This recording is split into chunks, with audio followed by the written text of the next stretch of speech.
Mario. Hello. Okie dokie. Dear Mario, please come to the castle. I have baked a cake for you. Yours truly, Princess Toadstool. Peach.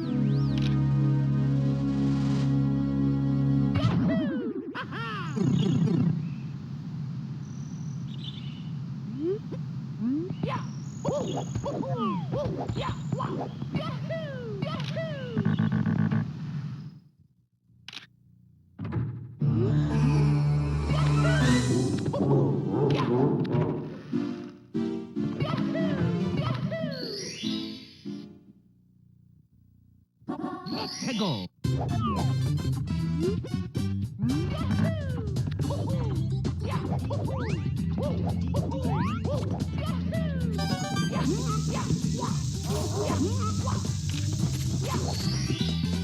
Here we go.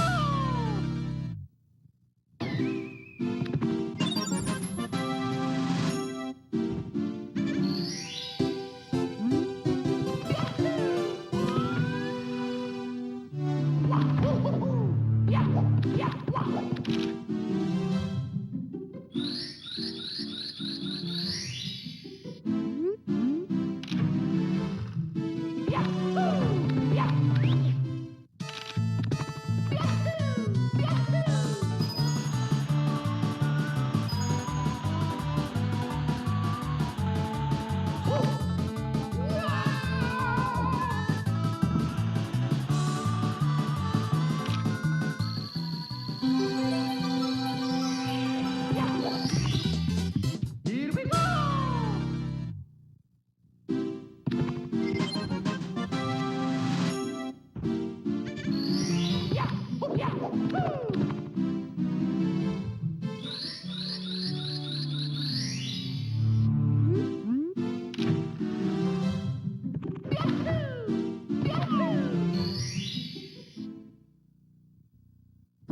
Let's go.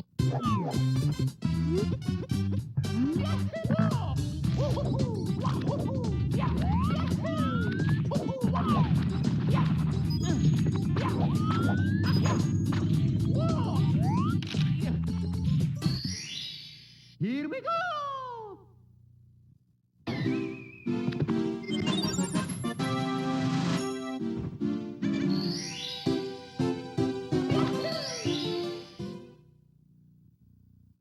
Let's go.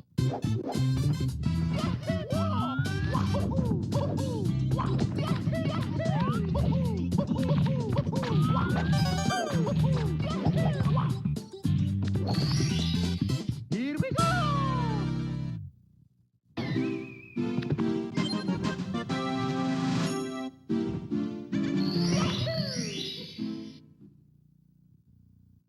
Let's go.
go.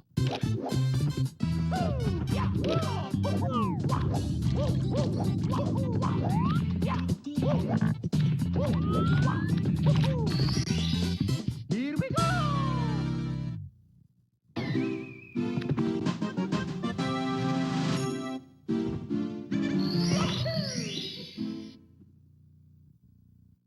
Let's go.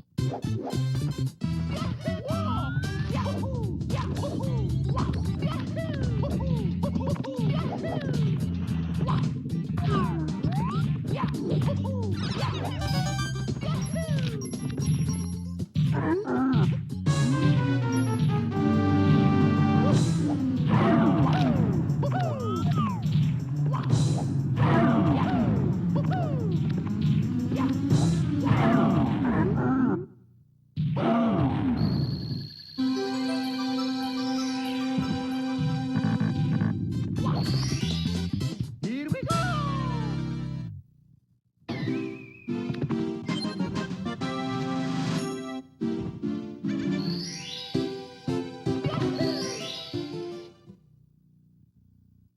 Let's go.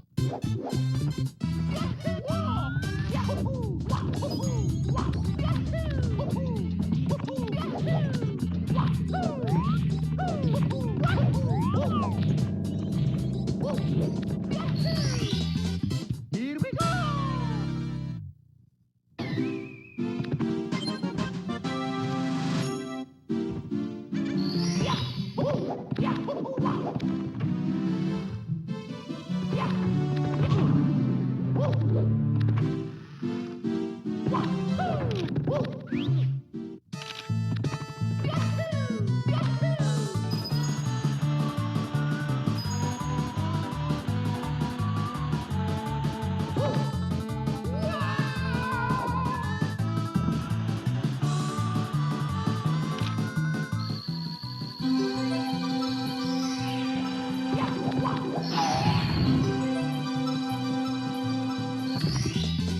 Here we go.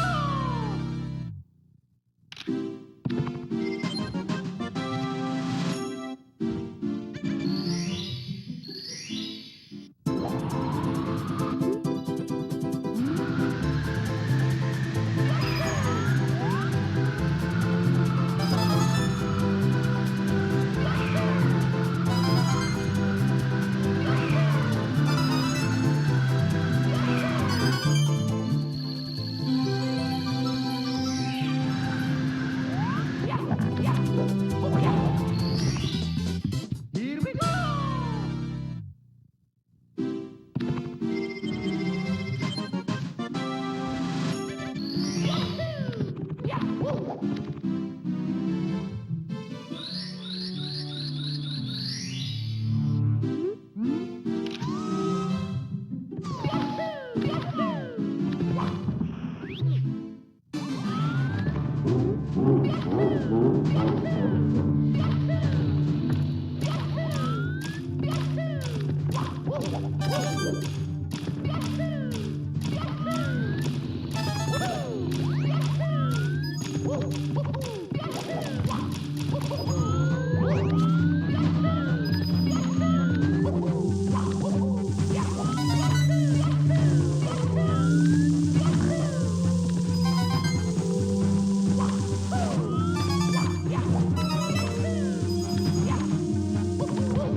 Here we go.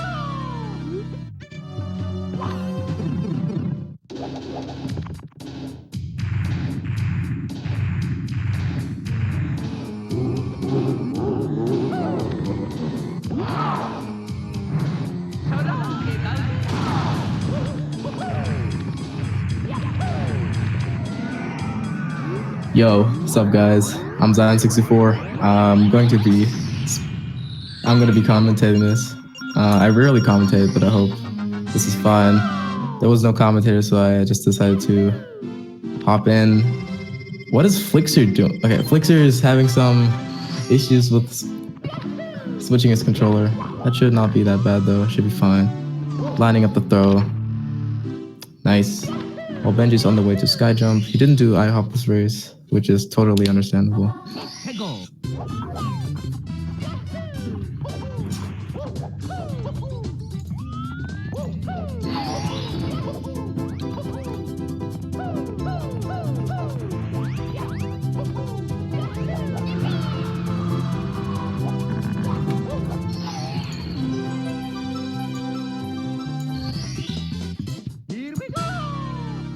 All right, nice sky jump by Benji.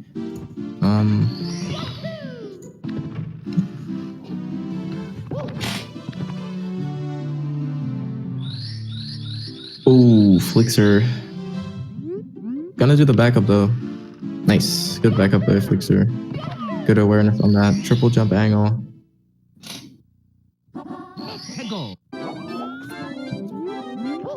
All right. Can Benji get wall kicks will work without dying? Nice. Looking good. That start can go very, very, very poorly in races sometimes. But we good.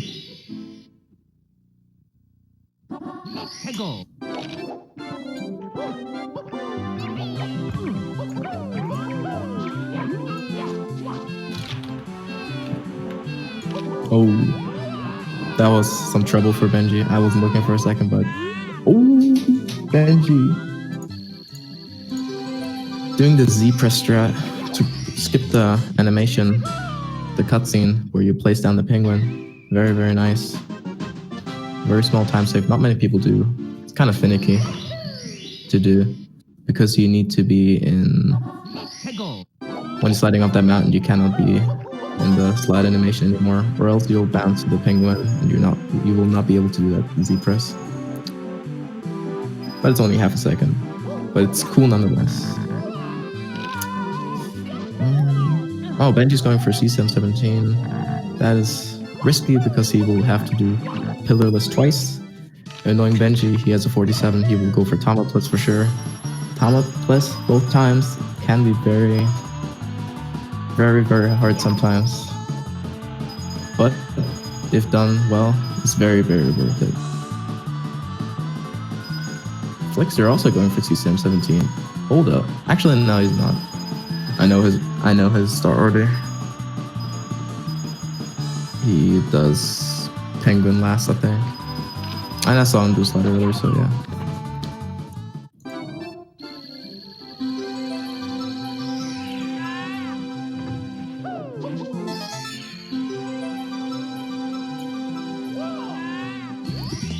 Ooh, Benji. Whoa, Benji with the backup. That was cool as hell. So, yeah. That was actually nuts. I completely forgot that's a thing. Grab the tree, you can go into that.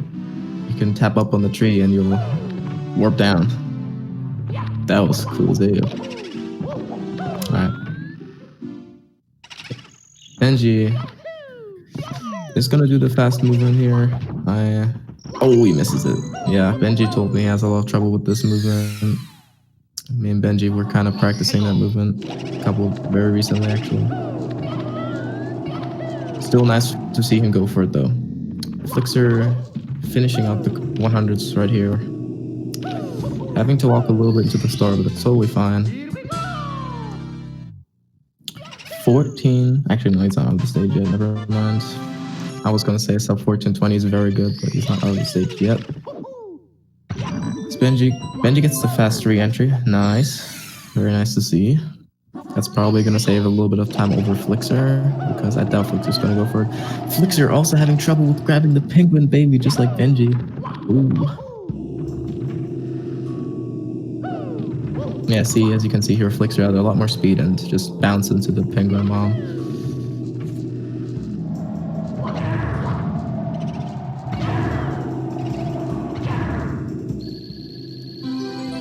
Nice boot. Flixer is not an emulator. Both players are on Nintendo 64 playing on a RetroTink 2X on a monitor with this video.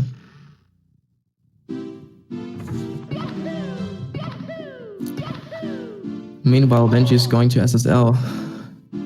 Flixer's entering BBH. Let's see how well he will be able to get these stars.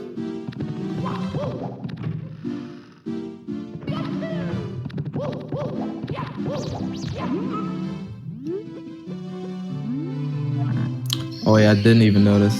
That's a pretty minor lag reduction though. It's totally fine. Flixer doing the fast boot, very, very nice. I think Benji did punch MIPS because he's in US. Let's just assume he did it because he's on the American version. The first MIPS on the American version runs slower, making punch MIPS a lot easier. Ooh, Benji with a really nice time up bless. 1 out of 2. 1 more to go. Punch MIPS is basically, if you punch MIPS, you will skip the get up animation, because if you dive into MIPS, you will see Mario's landing on the floor, then he's slowing down, and then he's slowly getting up before you can talk to MIPS, which is skipped with the punch. Alright, Benji's going for a second time up list, let's see. Medium. Oh, what the hell was that? But it's fine. Should be fine. Yep, just going to grab the pyramid star, very nice. Flixer on his way to MIPS. Let's see if he's gonna go for punch MIPS. He probably will. Alright, can Benji get Tama plus now? This was very, very crucial. This is very important that he gets it now. Nice lineup, easy up left angle. There we go. Kind of a little bit of trouble there, but perfectly fine. Secrets right here. First secret. Nice, he didn't take fall damage there. That double jump can be tricky. It needs to be very, very, very short double jump, or else you will take fall damage. Long jump into the star. Beautiful. Flixer coming up on his first time up less. Nice. Up left angle. Beautiful. Perfection. And that's it for Flixer with the pluses. He only has to do 1. Now the routes will merge again. As you can see, Benji is only 1 star ahead from overall cleaner movement, and the 5 seconds you save with... Well, he didn't save the 5 seconds you saved with CCM 17 because he messed up 1 pillar of this.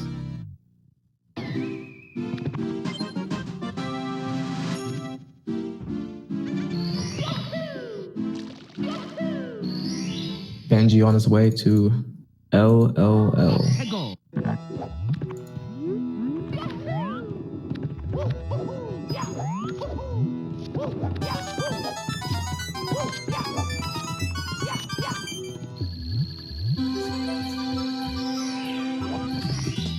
Nice reds. Benji doing the nice small lag reduction. Before you grab the star, you can press C right twice, which will reduce, which has the chance of reducing 1 frame of lag, I think, or 2.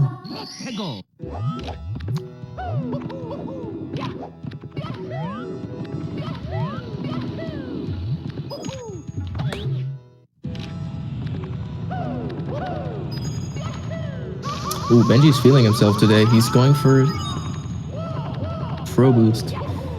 Absolutely beautiful. Getting the double pull grab. That's perfect. Flixer doing the single jump triple bully kill. Very nice. They're both playing absolutely clean right now. Benji with the clear movement though. Being a little bit ahead of Flixer, but that can totally change in stages like Fire Sea or just the entirety of upstairs. You never know. Anything can happen.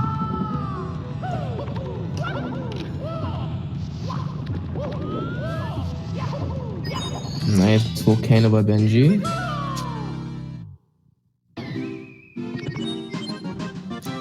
He's feeling himself. Flixer's feeling himself too. Going for it. Does he do the double pull grab? No, but that's fine. Still very fast. Yeah, if you're playing against Benji, you need to pull out all your strats. Any mistake from you will probably not be done by Benji, resulting in him saving time over you, so you gotta do everything you can to stay on Benji's tail and hope that he dies or something. It's very, very hard to play against Benji, in my opinion. Benji's the type of player who's very fast and safe, and if you're not careful, he's gonna be ahead all of a sudden. For the longest time, I feel like Benji wasn't even doing crazy strats. So Benji was kind of the example of that. In this game, movement matters more than strats, I'd say. You can get very good times if you just have clean movement. Here we go!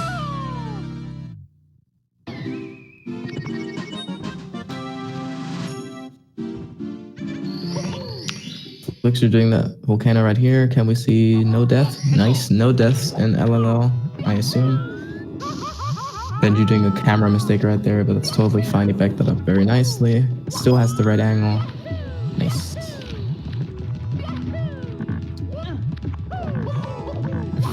What do I think of people who wake up the elevator owl and vlog? I don't know. Do whatever you want. You probably expect me to say that's absolutely terrible, but you can do whatever you want if you don't feel comfortable with owlless or logless or box jump. Then you can do the safer strats. It's totally fine. Obviously not at the level that we're at right now, that we're watching.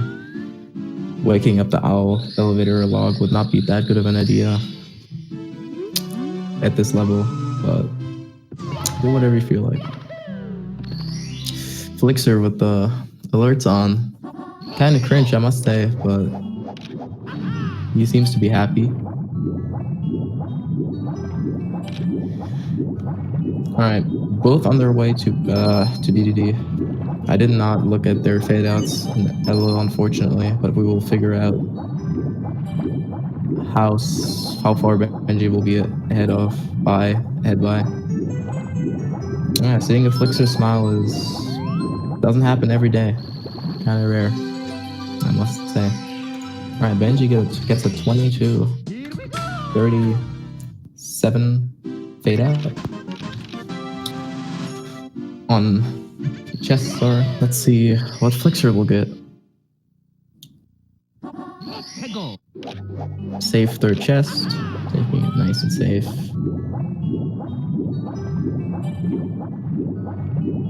No lag reduction on the last chest. Kind of odd, but we'll do the trick. Alright, we're looking at a 28-second lead, I think, from Benji. So that's not that far. This can totally still come down to upstairs or tippy. Knowing Benji, he will probably go for a lot more riskier strats, meaning that there's potential for messing up and giving Flixer a chance to take the lead.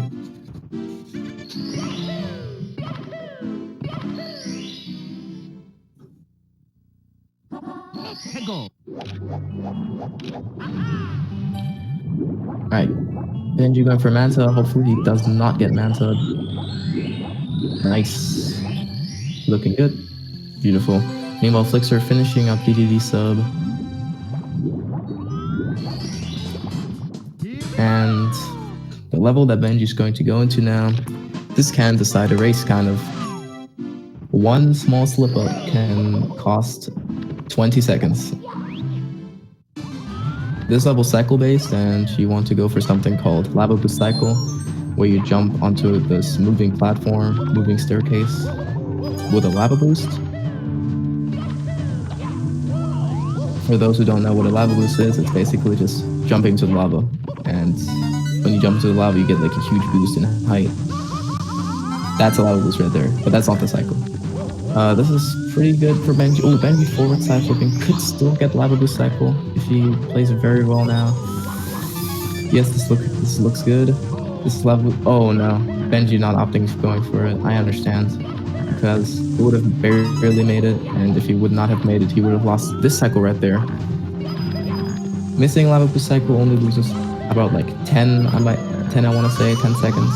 missing the second cycle after will lose you a total of 20 seconds or more. Flixer getting lava boost cycle. Ooh, Benji missing a wall kick. Backing up though. This will definitely close the gap a little bit if Flixer gets a nice ending right here. Long jump, side flip. Nice. It doesn't even need to turn. Beautiful. That was very good.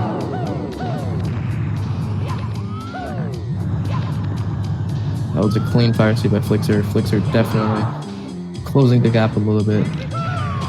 Benji hitting the throw. This can be a very nerve-wracking throw. It's the easiest to miss if you're nervous. And the most triggering to miss. Flixer. Yep, nice. Hitting it too.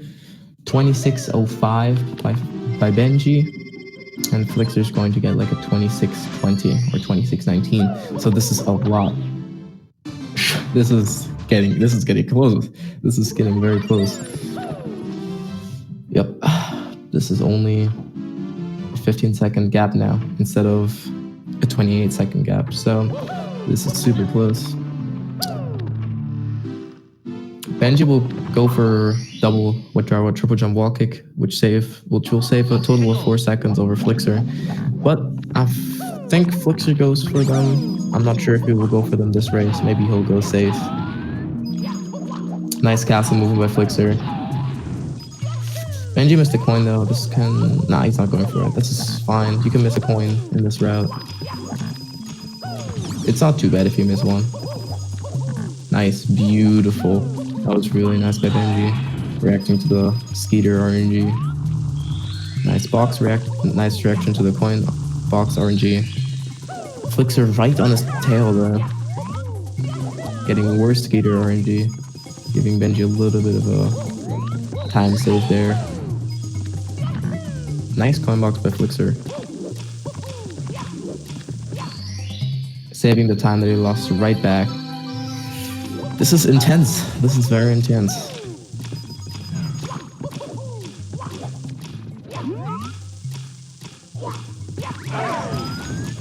Benji going for the Marican lag reduction. Going back for the coin. Totally understandable. Would have not made sense to skip it. Here we go!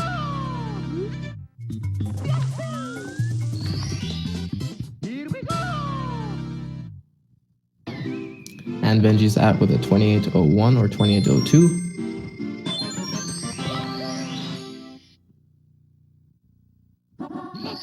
And Flixer 28.16. So Flixer has closed the gap by about a second. Ooh, Benji going ham. Nice triple jump walkie by Benji. Super nice. Very, very nice. Going for the speed kick double jump kick. That's super risky, but this will definitely... Ooh, Flixer going for it too, but not going for the triple jump wall kick. That will result in Flixer losing about 2 seconds over Benji. Don't quote me on that. I might be wrong. 2 or 3. I think 2. Benji going for the second one, lining it up, looking good. This is gonna save another 1 or 2 seconds over Flixer if Flixer doesn't opt for it. Here we go! Benji taking a sip. Very, very nice. We always gotta be hydrated. Yeah, Flixer not going for it. Totally understandable. Kind of risky in a race.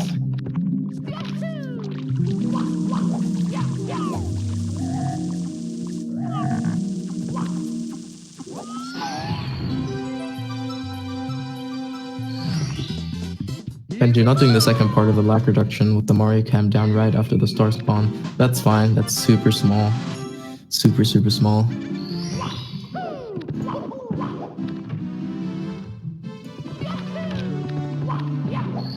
I don't know what kind of fade out Benji got. 29.35, alright. That means Benji has widened the gap by another 6 seconds after 100. I think.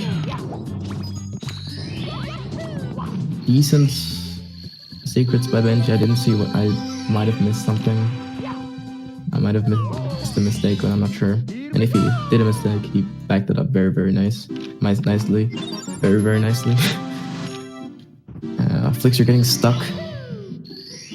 Not okay. Doing the Mario Cam very late, but at least he still does it.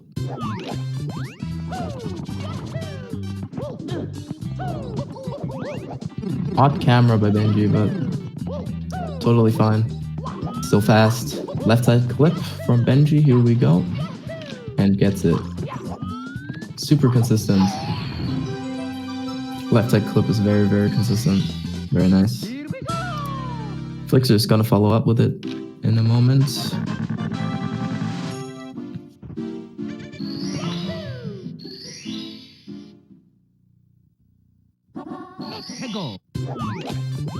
Flixer getting the frame perfect long jump. Nice. After the clip, you have a 1 frame window to do a long jump to get a boost of speed, not having to land on the left side, and being able to clear the entire gap, which is fast, very fast, but tight. I mean, it's frame perfect. It's 1/30th of a second. Yeah, this is absolutely a great race. This is anyone's game. Even after SM64, there's 2 more games. There's SMS and SMO. Both I have a little bit of knowledge in, but not that much. But it can definitely, either team can take this.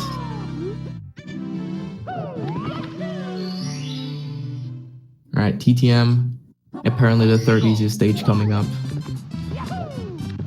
This has a lot of choke potential. You can miss this clip.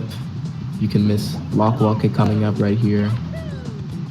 You can die on red coins. You can die on box jump. You can even die on the breeze star. You can die. This stage is the hardest stage. Not hardest stage, but like it's a very hard stage. On every star, there's a huge potential of making a big mistake. Oh, Flixer. Oh, Flixer. Flixer missing the wall kick. That is a very consistent backup. If you don't get it, you can do a slide wall kick, which is very nice and consistent backup. But unfortunately misses it, and as you can see, Flixer already messed up. And messed up again. This stage is super easy to choke in. It's very hard. One slip up and it can cost you a ton of time. Flixer at least lost like 10 seconds there, or 15. I'd say. Benji going for breezeless. Oh, ground pounded a little early. I feel like if he waited a little bit longer, he would have made it. I think missing breezeless loses about 5 seconds, but since Flixer just lost like 15 there, it's totally fine. Flixer going for his 2nd attempt at lock wall kick. Makes it. Going for the ledge grab though. Kind of weird seeing that from Flixer.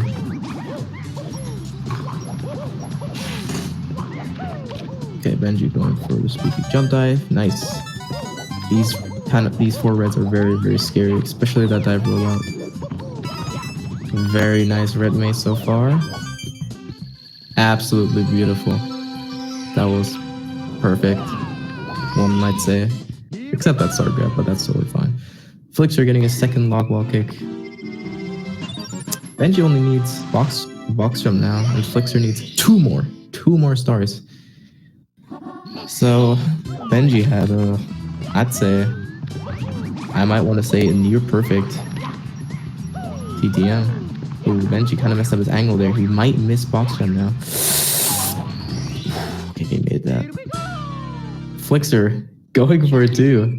I know they must be in the call. They both must be in the call. Oh, these people. Classic Benji. Talking with his opponent. Props to Flixer going for it even though he's like 40 seconds behind. It's a huge risk. He could have just opted to not go for it and save 5 seconds. Alright, Flixer going for a slightly faster box jump.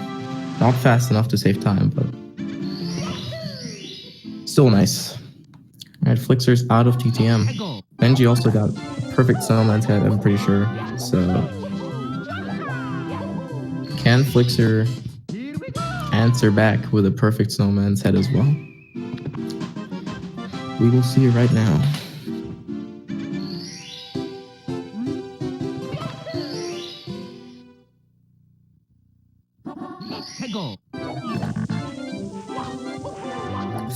Flixer, okay, lost a little bit of time, but not too bad. But yeah, just like I said, any mistake your opponent does, Benji will take advantage of it. Benji's just playing clean. That's all I can say, really. Benji's not making many mistakes. See, another mistake from Flixer, getting bopped by the flower guy. I forgot the name. Spindrift. Getting bopped by the Spindrift. Oh, Benji making his first mistake in like 10 minutes. And that's a small one.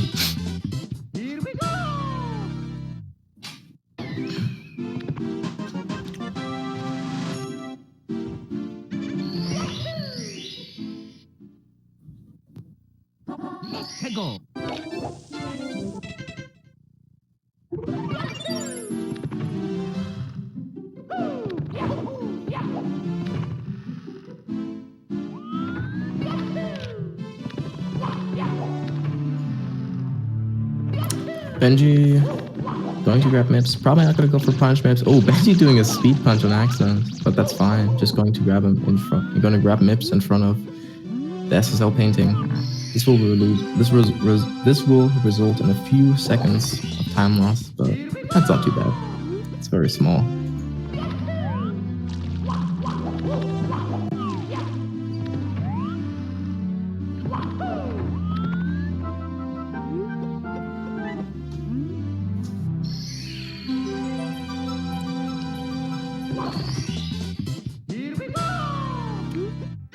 I really hope this commentating for me is fine, because this is like my first time I commentated by myself, and the first time I commentated in like half a year. So this is fine. Flixer grabbing Mips, saving a little bit of time over Benji right here.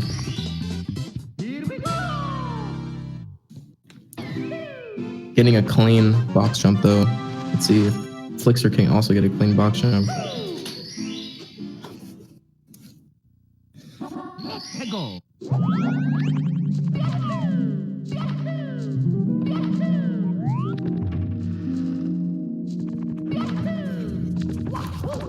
Christmas miracle coming up for Benji. Nice triple jump. That looks like max height. Should work. Yep. No fall damage either. Flixer, on the other hand, getting a really nice box triple jump. Ooh. I jinxed him a little bit, but that's fine. Backing up fairly well. At least he didn't get the full fall damage where you like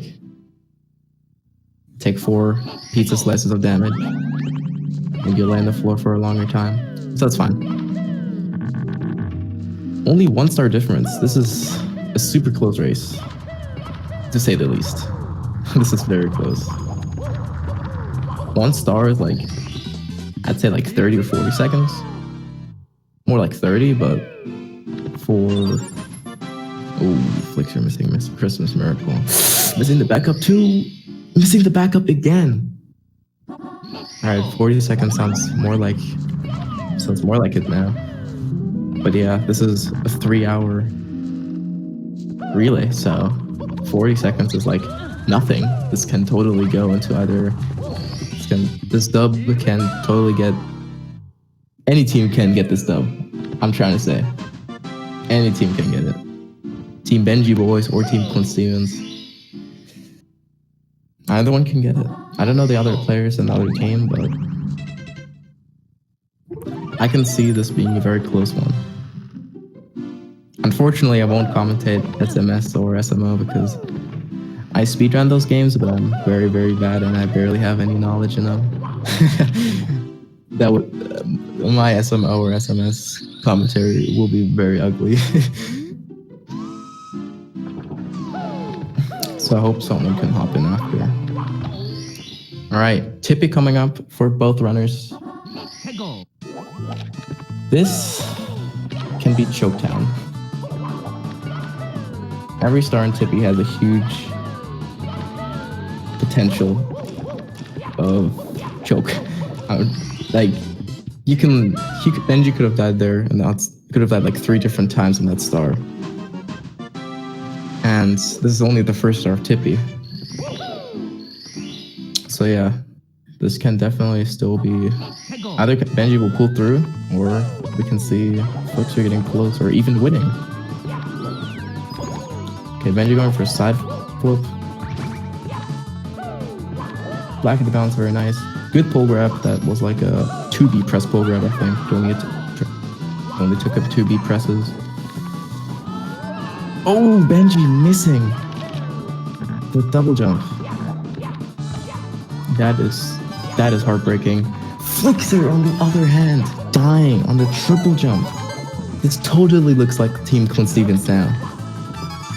To anyone who doesn't know ClintStevens, he dies on that triple jump a lot.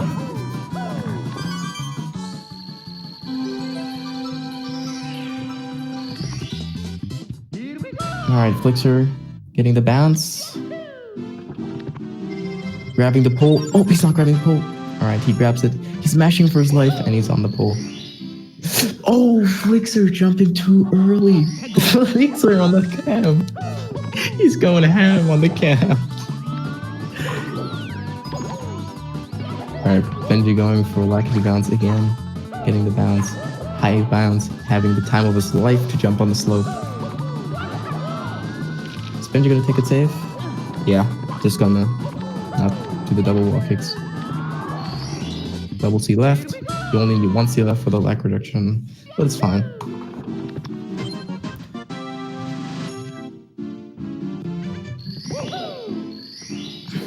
This hurts for the Team ClintStevens, seeing Flixer die and miss like to bounce. Hopefully Flixer can get like to bounce now. Benji actually going ham. He's going for the faster swinging the reset. Benji's actually a nut, I must say. Benji is actually a freaking nut. I don't want to curse. I don't know if this is allowed on this channel, so I'm trying to hold back a little. But damn, Flixer did a walk back up there on the donut block. That's really hard. Usually you either ledge grab or you fall down.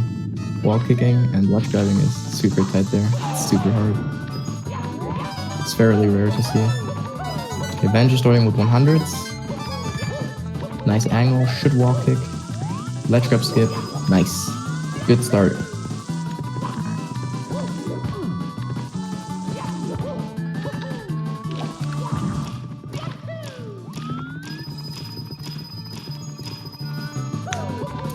This is really nice 100s from Benji right now.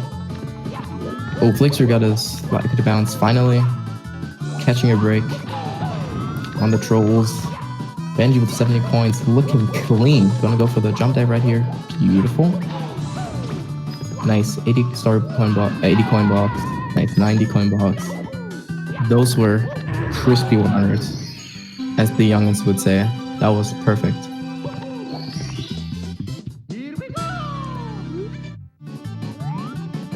The youngins, including myself, Benji, and Flixer. Oh, Benji missing the movement after. Benji getting trolled. He did a frame perfect pause. I couldn't even see the pause menu there. Benji actually getting screwed up right here. Oof, alright. It's fine.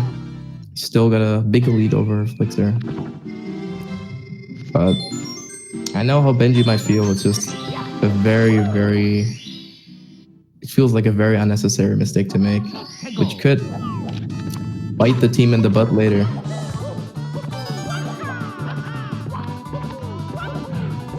Alright, nice flippies by Benji.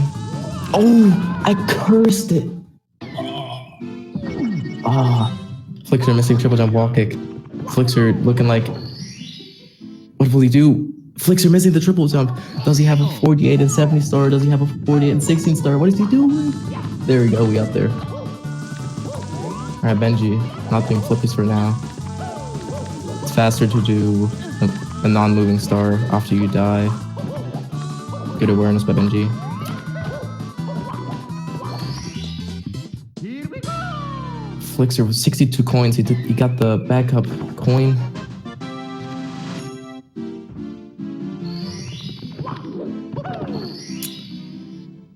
Barely grabs those two. Benji, I mean, Flixer taking it safe on the triangles. Missing the box. These 100s were the complete opposite of Benji. They weren't crisp. They were Here we go. like soggy fries. I don't know. But as long as Flixer gets the good ending, he will save time over Benji probably. Well, I don't know. Maybe tie. Maybe tie or lose a tiny bit. Oh, that was really nice jump dive, and then double A press to roll out, and then the second A press to jump off the plonk. That was really nice. That was cool. Benji going for pro panelums, doing another rage pause. Oh, another rage pause. Bro, don't move while you're rage pausing. You're out of your mind, Benji. If you move during a rage pause, especially what he did there, he was holding down, he can just accidentally exit course. I know you cannot exit course during when you're moving, but if you bonk and get hit by the pendulum, you're in an idle position. You're in an idle animation for a short amount of time, so there's potential of that happening. Flixer had a little bit of a heart attack moment on the flippies, but he backed it up very well. Yeah, that it didn't happen this time. He got caught on that wall and then did a jump kick. And then he landed down and they get a hand star, but he's fine. Okay, Benji just reds left. He's probably gonna take it safe on these reds. Actually, no, he's gonna... Alright, no jump dive ending, but those were crispy reds. 2-star lead. And like I said, Tippy can be a complete... They can get wrecked. You can get wrecked in Tippy. And both runners did, to be fair. Both did get absolutely dismantled. But since Benji was ahead, it's totally fine. And they're probably gonna take the lead out of this game. But we'll see. Sky can still happen. This is the mid 49 pace for Benji. If he plays really well, this can sub 30, but he's probably just going to take it safe. He just wants this to end. He just wants to have the lead into SMS. No, he's actually going fast. He's going for a manimal cycle. Speed kick jump dive. Nice manimal cycle by Benji. Nuts speed kick over the gap. Roll up cancel. This is actually crazy. Okay, he's not going for right side though. Alright, that would have been too much. Moving left. Let's grab skip. This is like a perfect sky. Perfect sky without right side. This is like, couldn't have done any better. Please don't go for the rollout. He's actually okay. That was beautiful. This can sub 49 at 30 if he gets really nice throws. Alright, Flixer out of the stage now too. If Benji gets all throws, this will be around a 1 minute and 10 lead, I'd say. Oh, Benji missing. Regrab. Hits the second throw with a 1 spin. And it's the third throw. Nice. That's a 49-31 by Benji 64.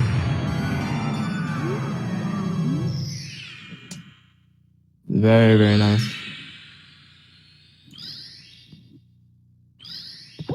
49-30 actually. Give it up for Benji. That was very, very nice. And there, Benji is done.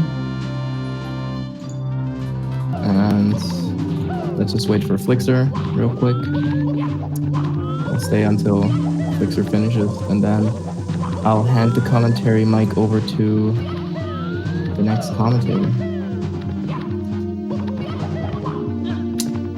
Nice Moving left by Flixer. No ledge grab skip though. Oh, Flixer flubbing a little bit there, doing random kicks and missing a couple of elevator cycles. Each elevator cycle loses about 1 to 2 seconds, so that's annoying. If I were a Flixer, he just wants a 50 now. Just let him have the 50. That's all he needs. Misses the regrab. Oh, pausing. Don't catch his course, please, Flixer. Please don't. That was almost very, very scary. Hitting second throw, the third throw. Nice, he lands it up.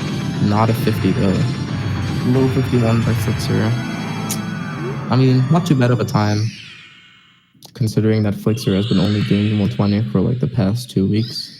So, not too bad, Flixer, not too bad. 51.02, Flixer's done. And that's it for me. I hope the commentary was good. I don't commentate much, I commented very rarely, and this was very spontaneous. So, I hope it was good. I'll hand the mic over to the next commentator. See you guys.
Alright, hello. So we are getting going here with Mario Odyssey.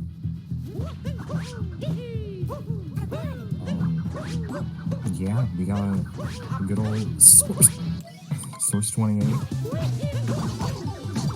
Versus Infinite Gaming. So yeah, this will be an interesting match for sure, because I believe their PVs are very similar.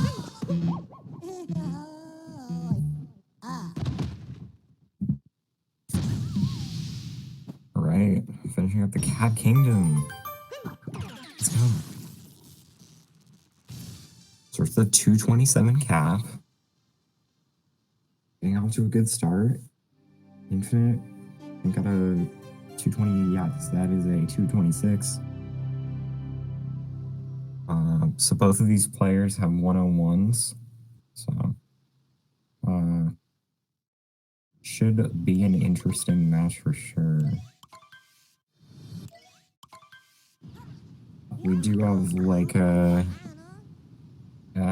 do have about a 6-second like desync, so the Source isn't actually 5 seconds ahead right now. It just looks like it. If you look at the timers, you can see that. Just to clarify, any DSSers? I don't believe either of these runners going for DSS. In fact, I would be immensely surprised. Alternative to this is the Dino Skip strategy, of course.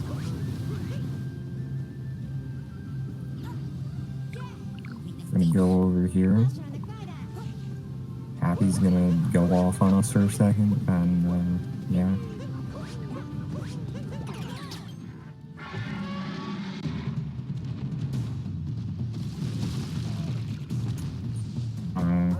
People generally go for Dino Skip a lot more commonly, since it is a lot more consistent. You can see here, both runners getting it. Not too Not too difficult. Getting some coins along the way.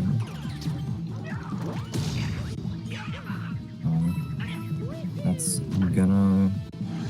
These are gonna be used for the shop in Wooden.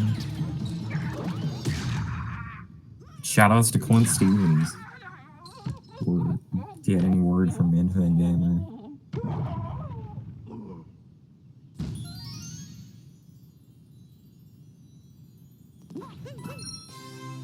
Topper's a character, alright. I'd say he's one of the more annoying Brutals, but I think they're all equally as just... I don't think you can really compare them. So we're talking about the actual fights, some of which are a lot more annoying than others. So yeah. The only other trick left in Cascade is chest clip. I don't think either of them are gonna here either. Yeah, they're both going for cliff main. Source struggling with the spin pounds this Cascade.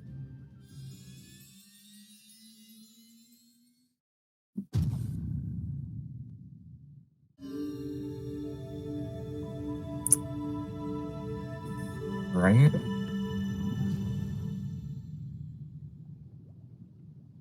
Seems that Infinite is about 4 seconds ahead here. There's a 545 from Source and 541 from Infinite. Still pretty close. So, really going with Sand Kingdom.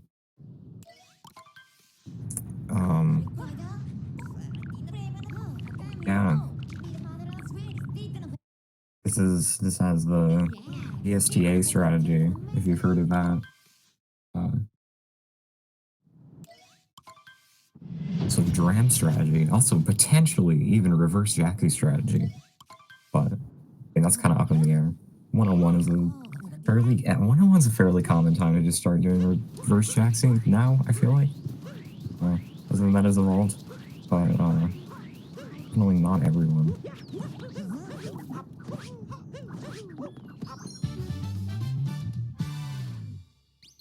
Yo, Flixer coming in. GG's again to Benji and Flixer. Last race.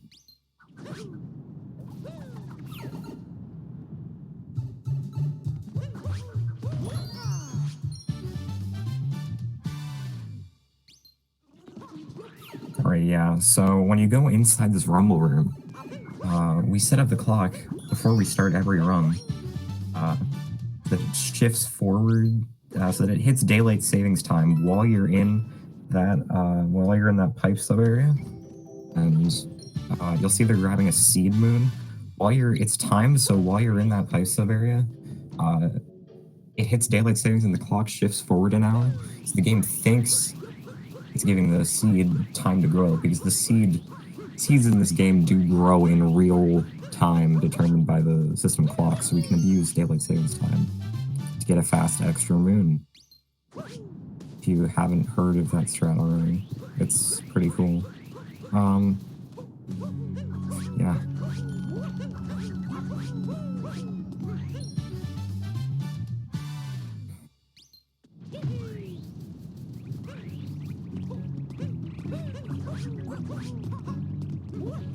Interesting set. Ooh, sources. Okay, that should be fine. It's all good. We'll see what Infinite's Dram looks like. That looks good too. Okay, I think they both hit Dram. Yeah, there we go.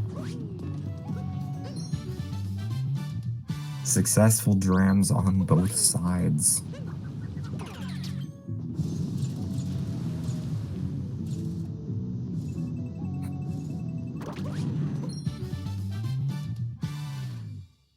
Alright, let's see what happens here. Yeah, Source does normal Jaxi skip.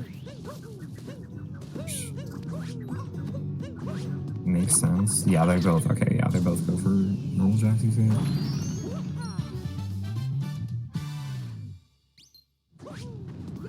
you do both routes optimally, Bruce Jackson only saves like 0.7, but saves more for some people, less for others. It depends on what flavors you've got in your movement set.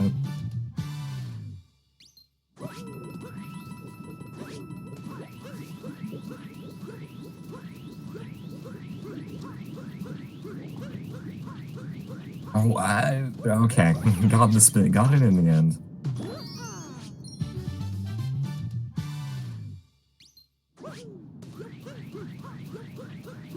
All right, these are decent sands from both sides, hitting all the necessary tricks. Versus copy of the game currently has Spin Pound's patch. Not sure what's going on.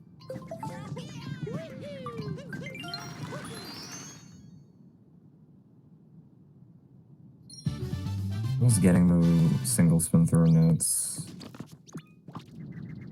Resource. For Infinite, that was an interesting animation. So, it's a little sketchier. Did Source really gain that much time?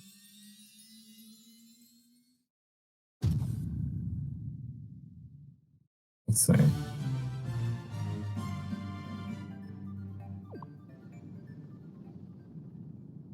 Yeah, Infinite's like 4 behind now.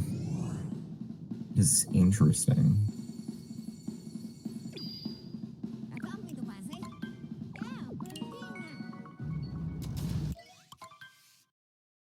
Alright, I believe Source goes for Lake Clip. Maybe not in races though.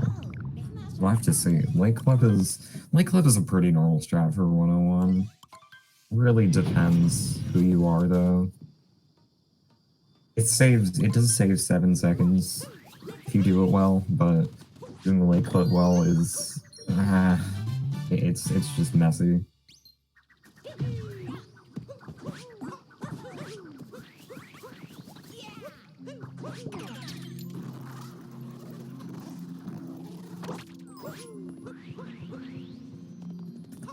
People do find reverse Jackson movement easier to optimize than normal Jackson skip. I don't really, yeah, okay, so Source isn't going for a late float. Is Infinite doing it? No, okay. Smart plays. So they'll both be doing the Rango boss fights. So yeah, I mean, this lake is pretty smooth sailing from here on out. Lake Clip is a pretty risky strategy to go for in races. It's especially at this level. I mean, if you're like Tyrone, yeah, of course you're gonna go for Lake Clip, but 101, it can be kind of difficult. Darker muscle memory. Did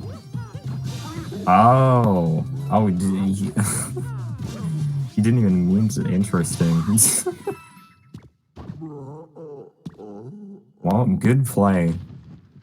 You should have just played it off as you were being 5-head, being safe. SMH.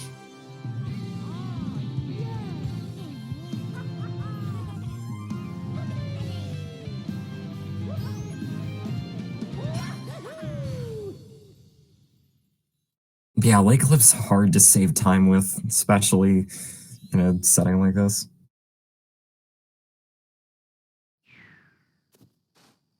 Isn't it 1 ahead now? I think so. Maybe not.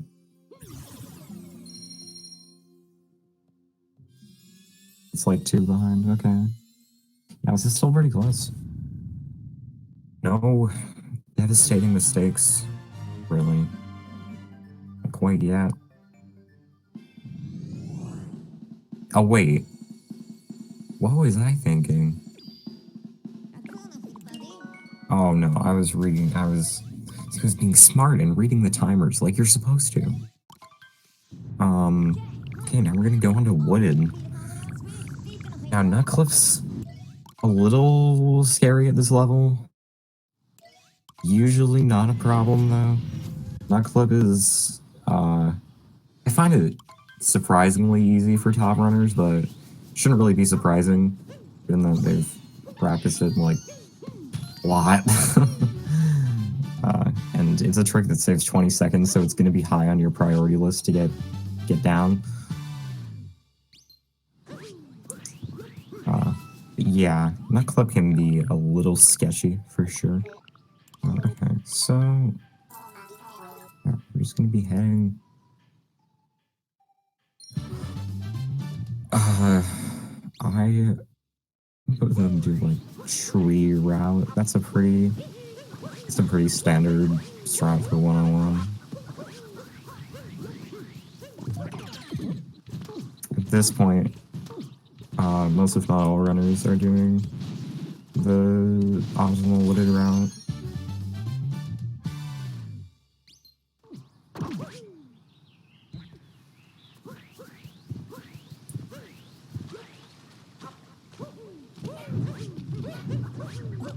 Alright, source coming up on Nutclip, let's see.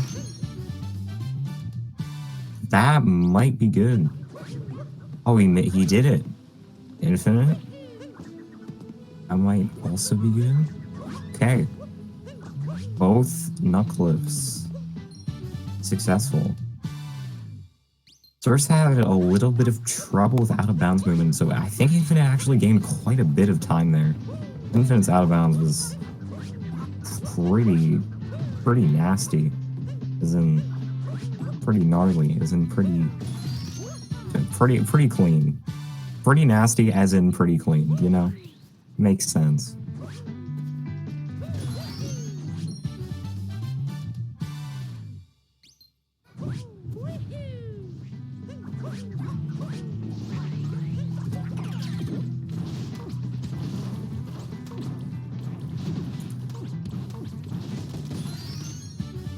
Wooded generally is just not a kingdom that, well, I mean, it is an enjoyable kingdom, but it's hard. It's really dumb in runs sometimes. Because it just, none of the individual stuff is too difficult, but like, when it's all combined together, it's just a hard kingdom. Yeah, so we got FRS, Flower Road that you can trigger there, but you don't need roads where we're going.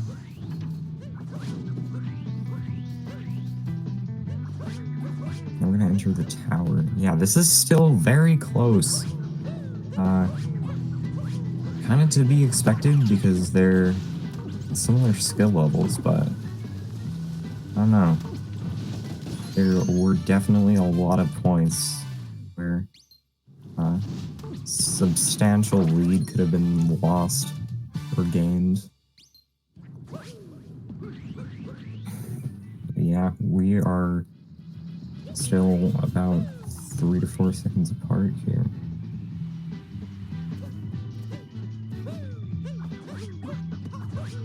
If you're going for the robot bounce, be safe strat, because otherwise you have to do a buffer jump, which can be sketchy sometimes.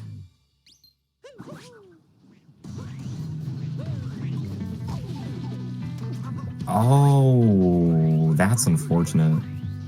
Source trying to take too optimal of the line, just barely, and getting hit by the upper. The annoying thing in this game about taking damage is you get the knockback, and then when you hit a moon, you get a damage refill animation. And this happens, which loses like 2 seconds. So overall, you lose like 4. And it's really stupid. Oh, man. That is unfortunate. Yeah, I think oh, wait, Source missed it too. Oh, jeez. Oh, that is unfortunate. That is...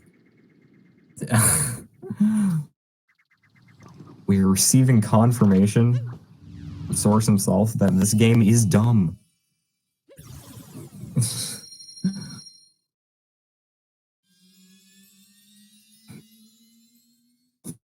Flooded Pipeway is unfortunately a pretty decent candidate as far as places with input drops in this game go. Because Cappy interacting with fuzzies makes the Switch have an aneurysm for some reason.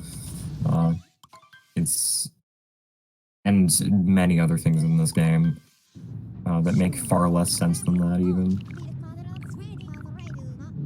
But yeah, SMO input drops. Really, really fun. Okay, we kind of go on Cloud. Really not much to say here. I mean, unless one of them messes up fast hats.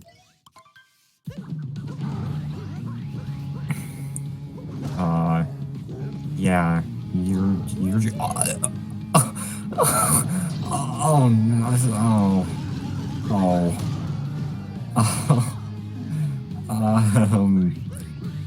yeah, about that, so, that's,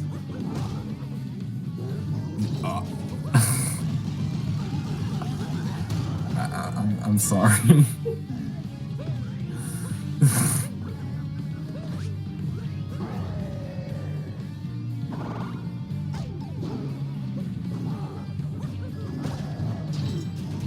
Yeah, we're just gonna go to Lost. We're just gonna leave this kingdom, you know? So sometimes you just gotta take a break.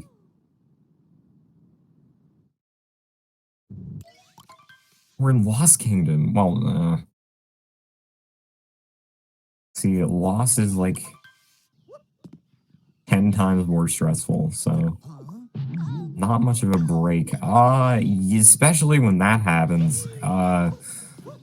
That is when you're trying to jump, but you buffer it like a frame too early and get a rainbow spin instead because it's the same button you use to input both the pieces of movement. Yeah, not fun, but that was a decent backup, so not really losing that much time.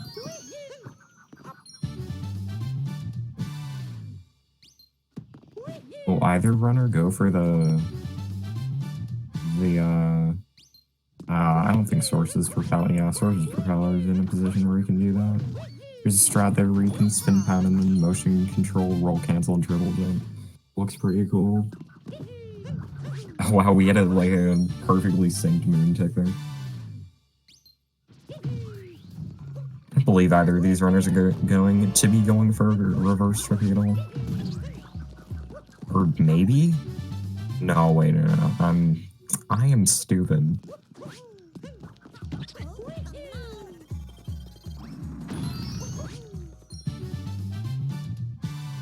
I believe they're both going for cage triple though. Which is, oh no, apparently not. Pretty smart in my opinion. This cage triple is scary. That's what Source is doing here, and he nails it. And that is a death that looks bad, but actually only loses like 2 or 3. It's one of the few deaths in the game that really doesn't lose that much time at all. Because you just go back to the Odyssey anyway. You got all the moons. Unless you don't get the moon and die, then you have more of a problem. And now we're on to Metro.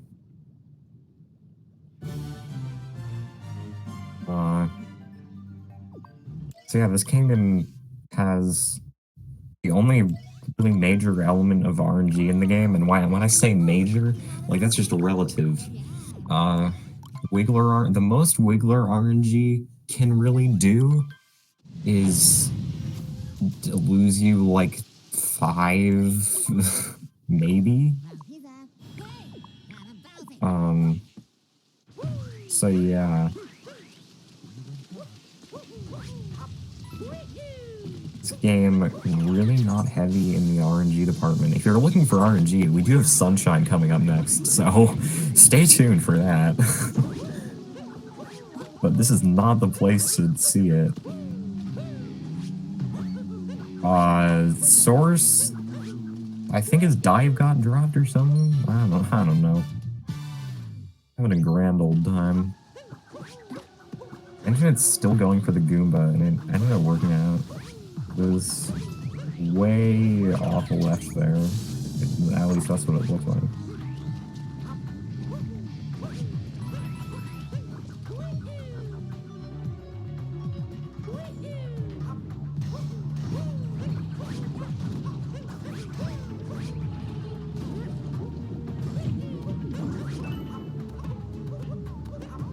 Right. Infinite. I've never seen that strat before, I don't think. Infinite climbed up a little bit on that pole to get more height, which is interesting.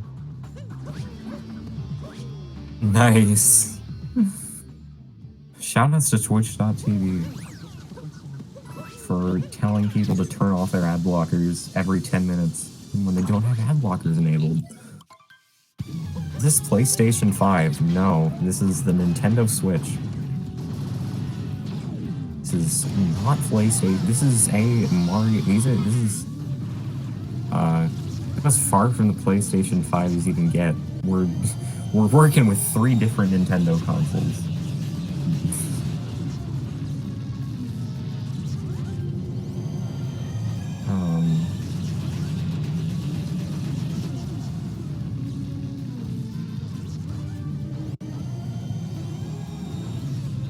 Right, yeah, this is the one part. This is the most major part of RNG in the entire game, which is how this wheeler comes out. This is a decent pattern, but timing of some of these shots was unfortunate. Please. Yeah, okay. Sorters? Okay, yeah. They're both 2-cycling.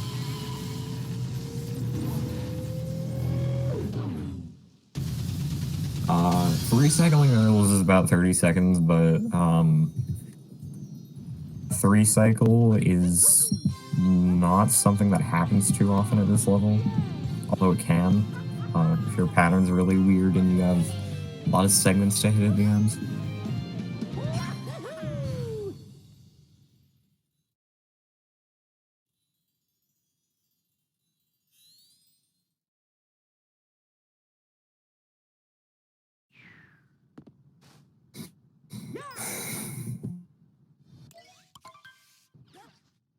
Alright, we're on to Day Metro, which is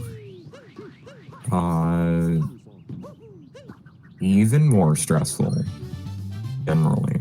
Hopefully not now, but it is one of the more annoying kingdoms for sure. Nice drive-by. It's clean. Oh, God. First one for drive-by too, and you got pretty close. He did back up well, so that's a plus. Backing up scoop clip. Always kind of awkward, so a good backup is always nice.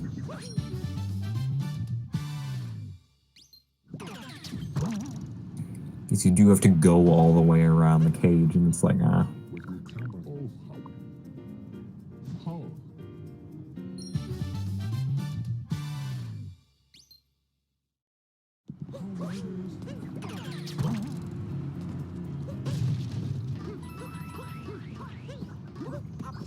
Oh, Infinite is doing bullet building route.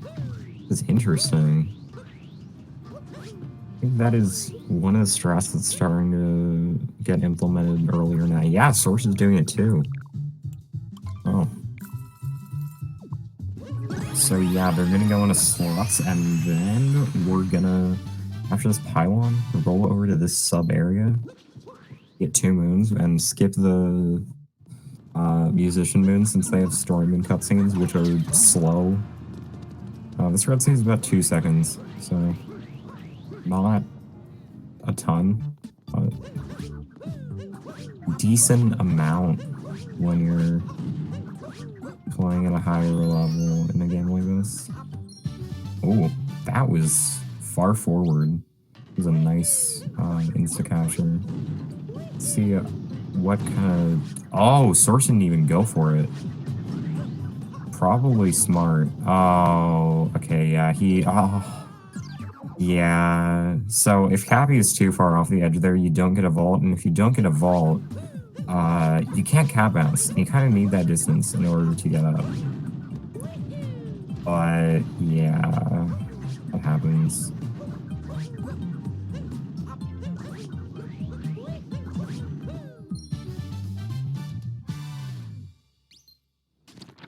That is one of the major risks of bullet billing route. That if you miss it, you're not even saving any time, and then you might just die. There are places where you can lose a lot of time in Daymetro, but generally deaths are not really an issue with the normal musicians route. So bullet building is a lot riskier, especially in a race setting.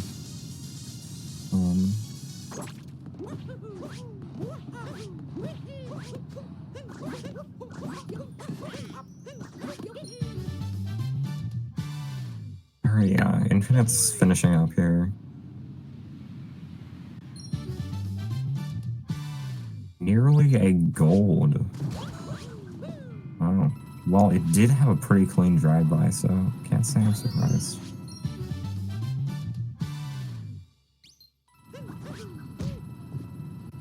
Good, solid damage from Infinite.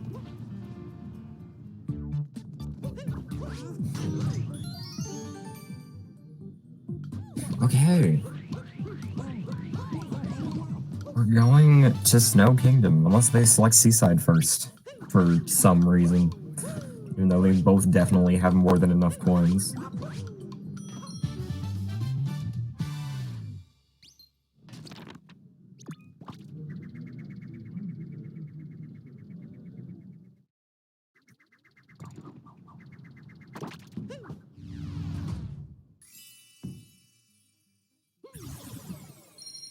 Alright, we are going.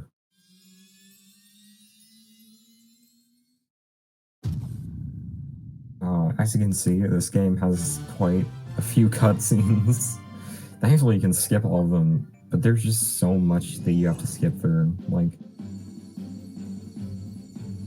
Infinite a little far right on this one. Yeah. Anything else? The outside Chivarian movement is just awkward. There's just no smooth way to do it. When you get it, well, it feels really good, but it just never sits right at first. Sort of the extra roll boost there that doesn't save any time, but you do you, pal.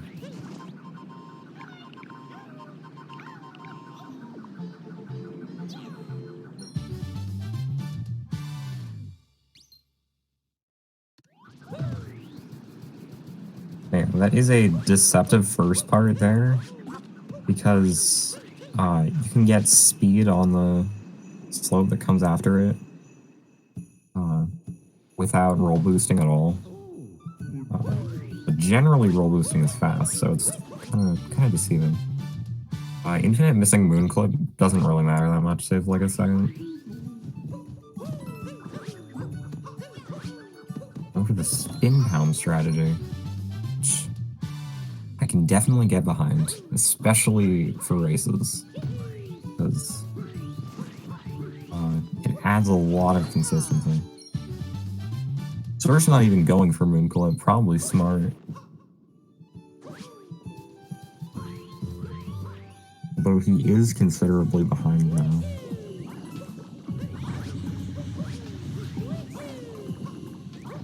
So basically, yeah, he's going for triple jump. Well, he made it, so.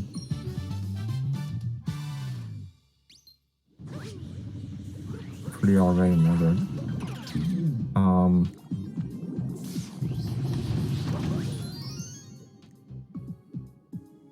Oh, spin pound. I can't. Spin pound at the start of Goomba Room is not something I can get behind personally. But didn't die, so that's all that really matters in the end.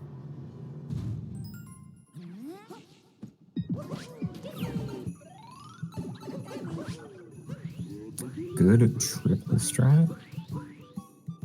Okay. I got Snowdram coming up.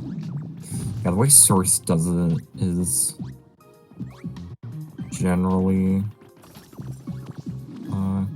decent go-to. Like, I don't know, in this game, really just depends on what you're used to most of the time, so...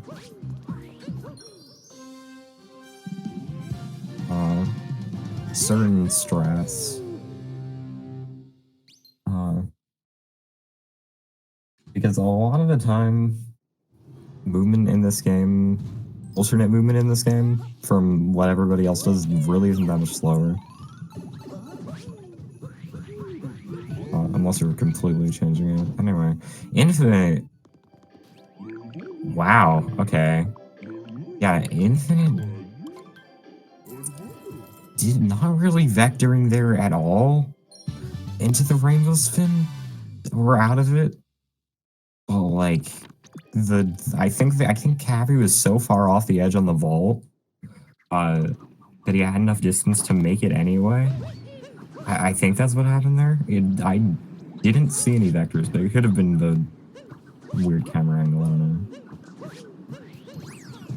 Yeah, so Source getting a very similar Snowdram, but doing the vectors. Yeah, both first try Snowdrams. Easy clap. Okay, we're on to Seaside, which is like... it has scary parts and time save parts, but a lot of the time save is invisible. And a lot of the scary parts don't look scary at all. But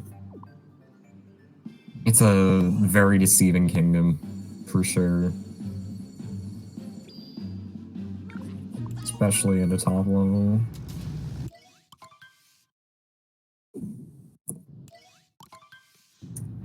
That is an angle for sure. That is an angle that you can take. Fun fact, you can actually do a moon clip in this pipe sub area to get out of bounds. And since the camera's fixed, Mario just leaves. It's pretty funny. No real use for that. Yet, at least. Not sure what we'd use that for though, since there's nothing really out there.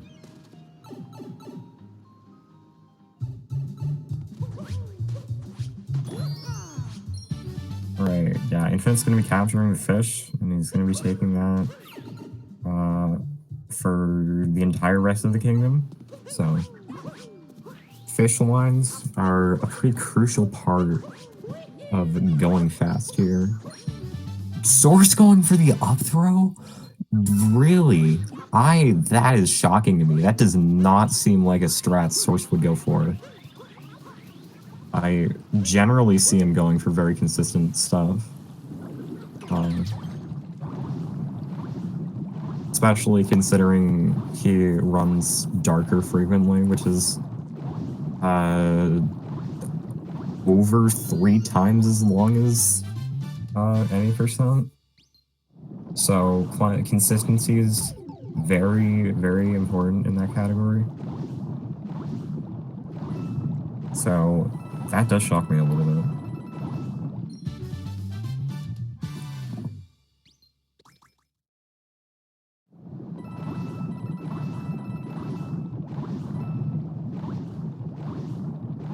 That was a nice fish clip. That went out of bounds like really quickly from Infinite.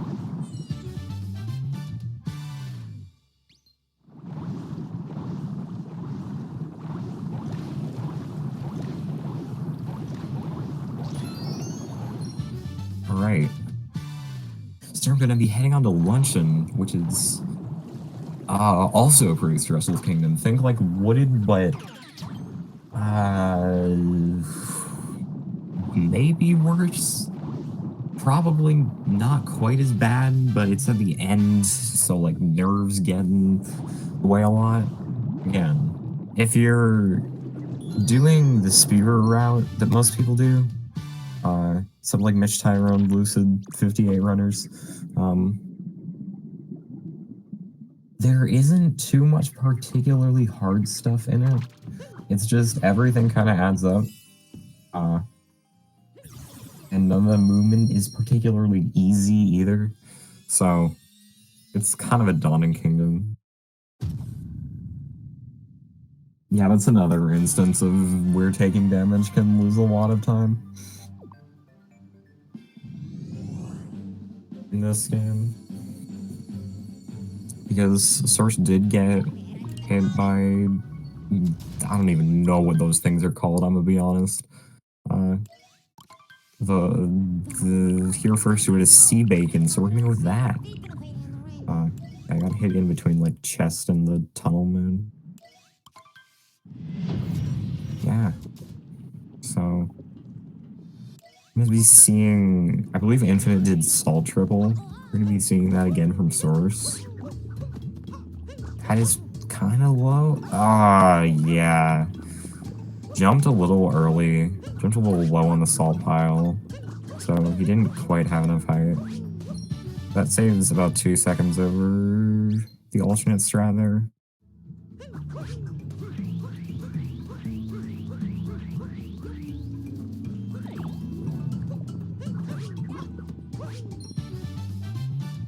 Salt Triple is definitely one of the harder things in this kingdom. As far as just individual strats. Yeah. Oh, that's a value dive. Source is... Oh my... he got his roll cancel draw. Man. Oh my god. That's Spain without the S, man. We have received confirmation that Source will be uninstalling this game. Hopefully that'll help in downgrade from 1.4. The spin pound patch is not going over well with speedrunners.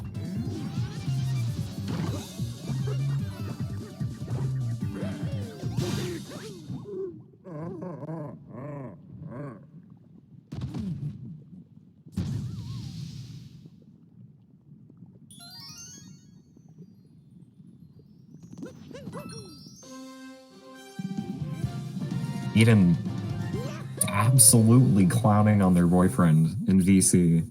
No remorse whatsoever. SMH.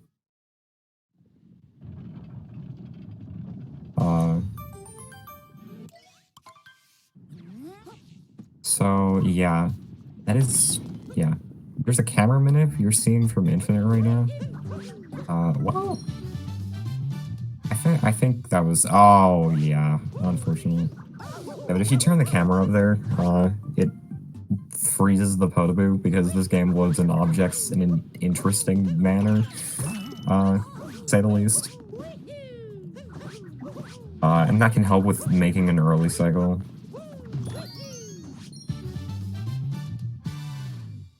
Happy decided kind of not to work there, unfortunately for him, but I don't know, this is like 3 or 4, maybe. Source picking his momentum right back up though, not gonna let anything stop him. Finishing this one out strong.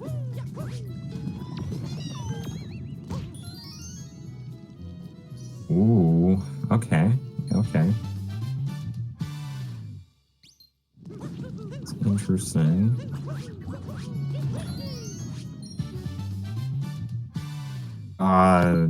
Alright. Captured the Pandora. That could have gone a lot worse. Taking damage here is not fun.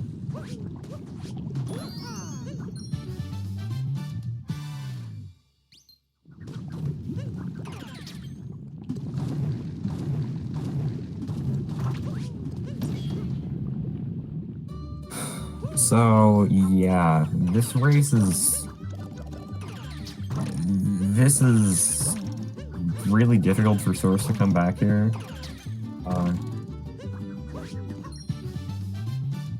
But he can try to make out as much of the time as he can in the later kingdoms. So hopefully less dependent on SMS as far as the full relay goes. These are nice close groups. Well, I mean, some 64. Yeah, that's why I don't like this strat. It's just kind of tight every time to load it onto that higher platform.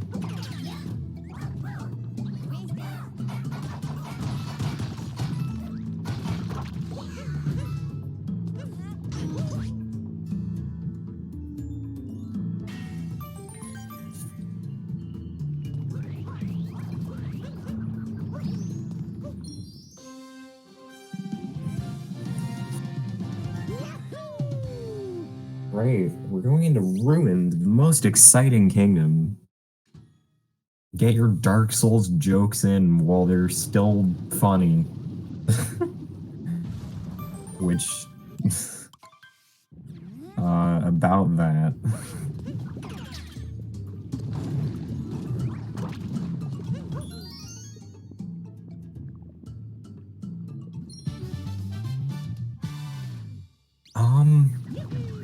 Yeah, not much interesting going on in Ruin, but we can look at Source 28's screen, which still has some fascinating luncheon gameplay going on. There's gonna be a cutscene in like 30 seconds, so oh my god. Yeah, this is he's I would go as far as to say he's not having a blast. Just a conjecture. Just a hypothesis.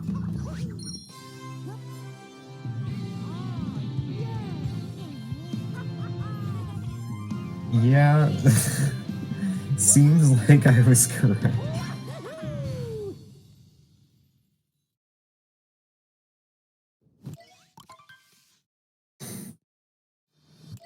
Mario is pain. This is a fact. Yeah, so now we got a cutscene and Ruined. So yeah, time to figure out some content for the next like a lot of time.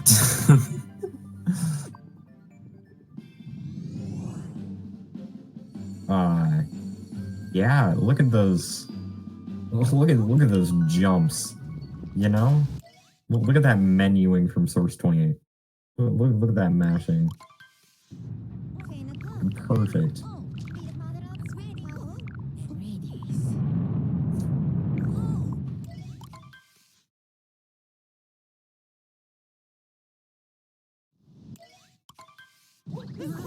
Yeah, so, not familiar with this game. Ruin is kind of like the auto-scroller kingdom. There's a lot of downtime. It's not an auto-scroller, but you can go faster or slower in it. There is movement involved. But, as Infinite's proven, because apparently you just golden. But a lot of it is just kind of sitting there.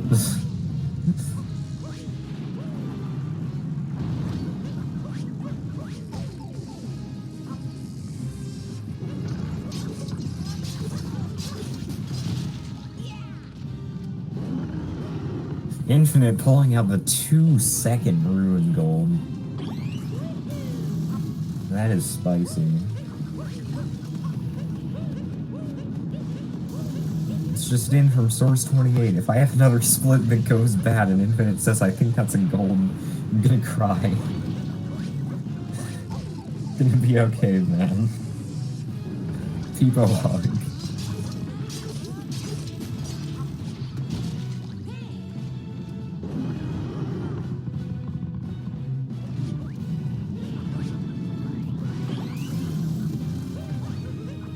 Alright, so... I'm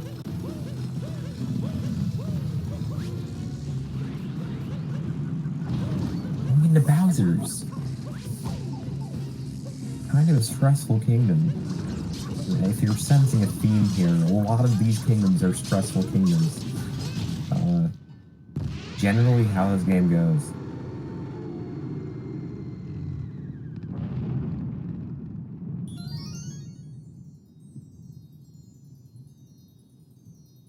I believe, yeah, that's a bird drum. That saves like, no, that loses like 3 to crates, because you need 8 moons to leave Bowser's. So we get like an extra moon along the way. And, yeah, generally gotta go for bird drum or crates.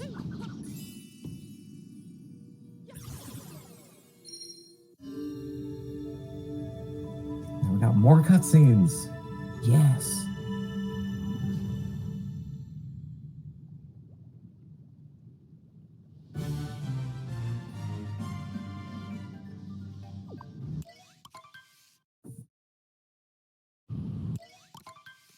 All right. Yeah. Okay. Let's see what kind of shards we got here. Dive back, perhaps. And polish champagne. That is, oh, that was an interesting dive back. Had to go at a pretty severe angle there, but it worked. And that's the important part.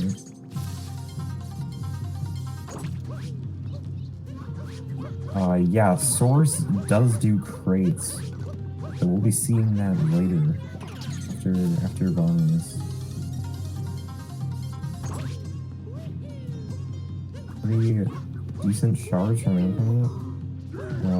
Yeah, pretty sure both runners will also be going for Bowser Drum. And be seeing on Infinite's side right after this. Got more cutscenes, yes! Ah, I live for when both players have cutscenes going. It's awesome. It's just so, oh yeah, that angle was a little sketch. Bowser Jam from Infinite. Did get a second try to, and he didn't die, so that's always nice. Source not even going through dive back. I don't think he even lost that much time. That was a pretty good dive backless, I guess you could say. Ooh, Source with the... He sniped that box. That bomb, I thought that bomb was gone, but he got it.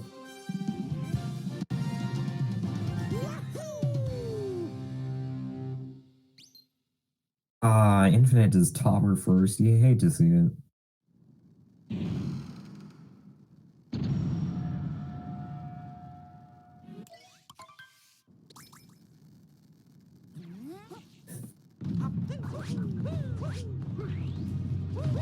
Let's see what Source gets here with his Bowser Dram. That is one of the scary parts of this trick. When somebody dives off the edge and then they home in and it's fine.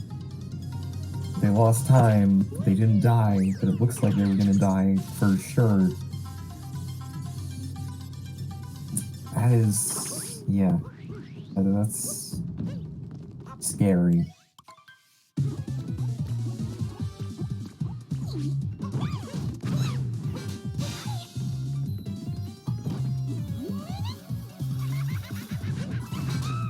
Okay, Infinite is going into what we call the mech split. Most runners generally split up Bowser's into bunnies and mech. And when you get the bunny store in the mech, you can complete the kingdom. Right now, we're going to be going up to the mech fight. And yeah. Gaming. The crate spoon is right here. But Infinite already got bird drum, so I need to worry about that.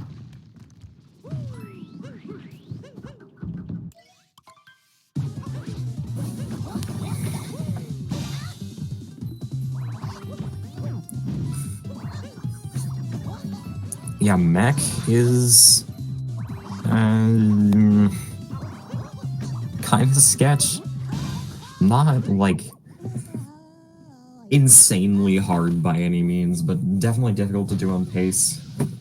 Just some pretty tight movement in general compared to most of this game. Because you need to be pretty precise to work out. Yeah, Infinite getting the climb section down, which is arguably the hardest part. I believe both runners will be going for target acquired, which is a treat to watch if you've never seen it before. I'll just say that. Yeah, this is looking like a TA from Infinite. Looks, yeah, that's unfortunate. Oh, that was PVable? I didn't even realize. I guess, yeah, I guess that was a pretty good run, now that I think about it. Wow.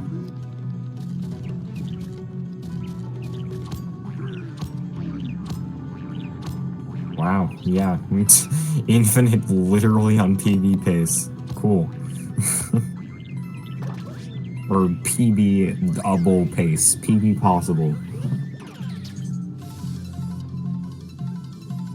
Still gonna be pretty close to PB though, which is really cool. Let's see what Source can do here in his back.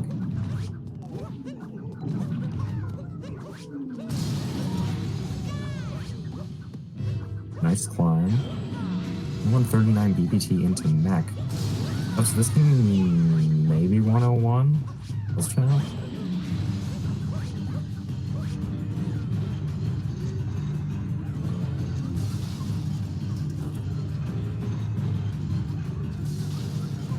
Can it? Am I being stupid?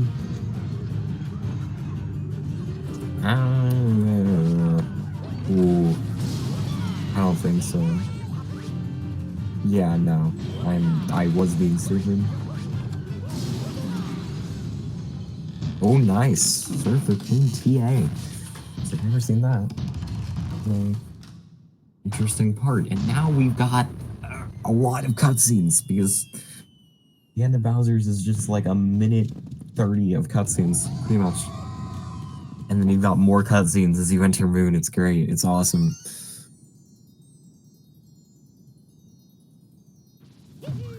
Physical to digital IL converter. That is a good question. I don't believe so.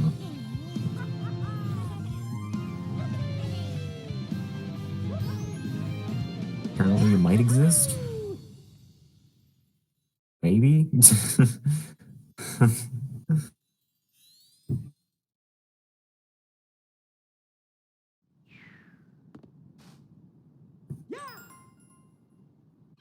Alright, yeah, I'm starting off Moon here.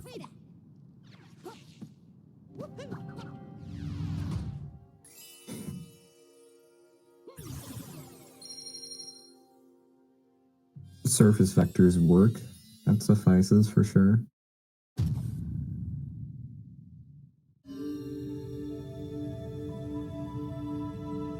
Rick is staying far, far away from the SMO Discord. Making sure to quarantine himself. Effectively.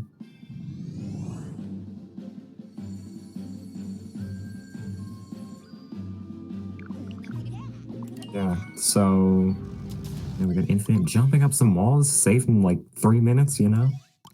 Okay, Skip. You know how it is. Not going for one wall jump because it's like a second. It's dumb.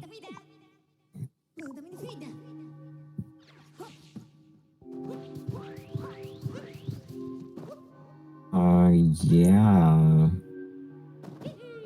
Not much to say here either, I'm gonna be honest. Not a whole lot going on.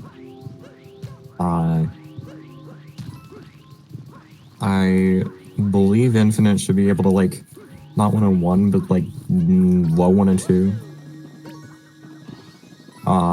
Source, maybe like 103-ish, somewhere in that range. Assuming this is like...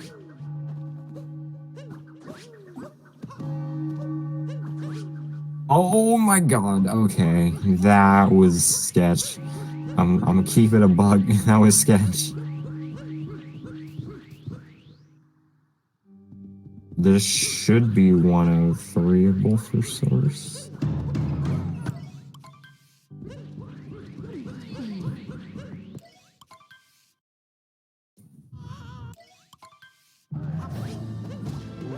The 103. So if all goes well for both players, source should be finishing like a minute behind. So this is gonna come down mostly to Sunshine, it looks like.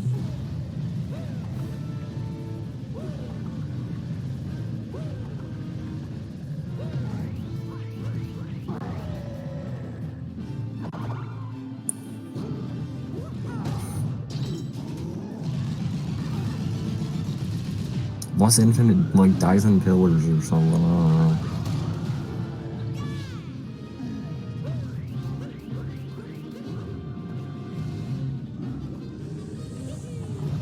Because that does lose like 2 minutes.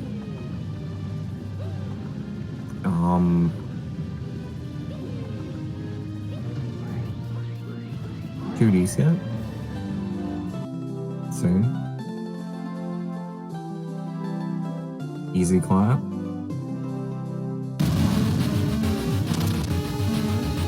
Oh my god. Jeez, that's scary. That's scary. That's scary. That is. Alright, buddy. We're gonna roll with that one. This should be a low 102.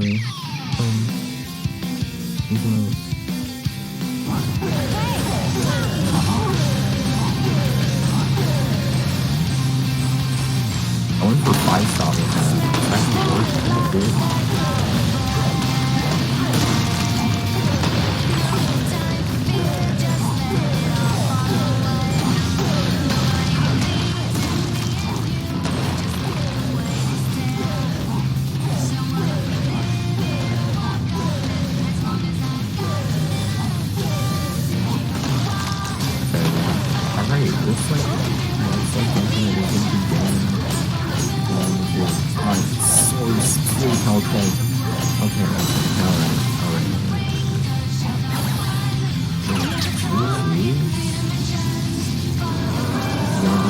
A 102.15. That is really solid.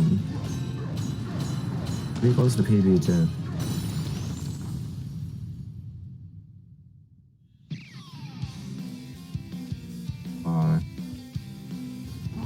And then source. Finishing this out. What happened? Should be able to get a low 103 here. That snipe works. I think it might have. Now, boys, don't touch that stuff.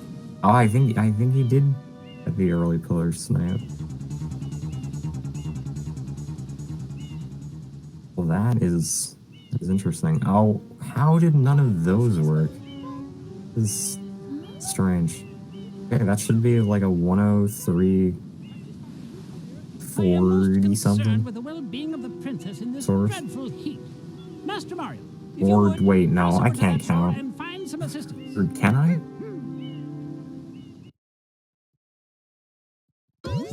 I can almost count. Right. Yeah. So yeah. Quick recap. Looks like it's gonna come down to Sunshine. And speaking of Sunshine, I'm gonna go pass it off to our Sunshine commentator, Destin. Hello. Sunshine. Thanks for coming, SMO, man.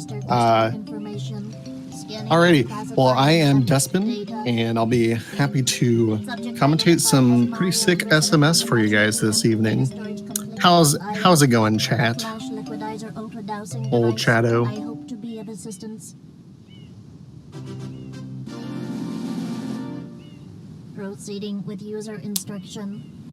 Gonna be rolling through cutscene land here, but Shoot water from my tank.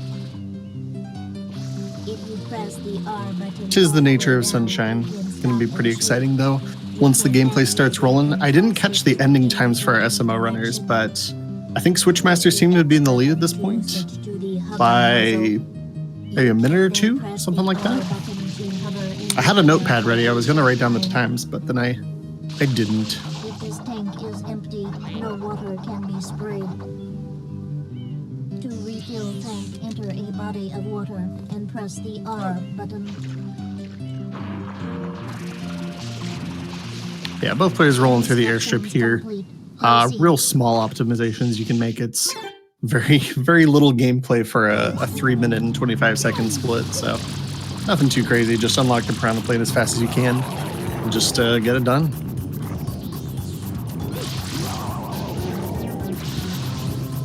Oh yeah, I could talk about our players here. So Switchmaster, really good running. He's got a 1:15:30 PB, somewhere around there, which he got a couple months back. It's a pretty sick time, I'd say. Over there on the left is Linky. I believe their PB is something like a 1:19:30. I'm actually not familiar with Linky. Haven't talked to them, but 1:19 is a pretty sick time as well, so. Should be some fun gameplay here from both of them. Quite an unusual device. Is it some sort of pump? I am Flood, glad to meet you.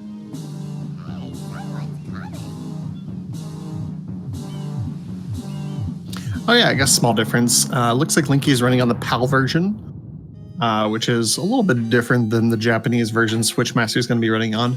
A lot of top players are, just sticking to Japanese, just because it was kind of the standard for forever. The two versions are actually pretty close in terms of time. There's even a new time save in EYG that was kind of found recently that's PAL only. It saves like 2 or 3 seconds. So like the gap between PAL and JP is actually probably close to like 4 seconds, which is, it's important at top level, but it's pretty interesting that the difference isn't as big as we kind of thought at one point.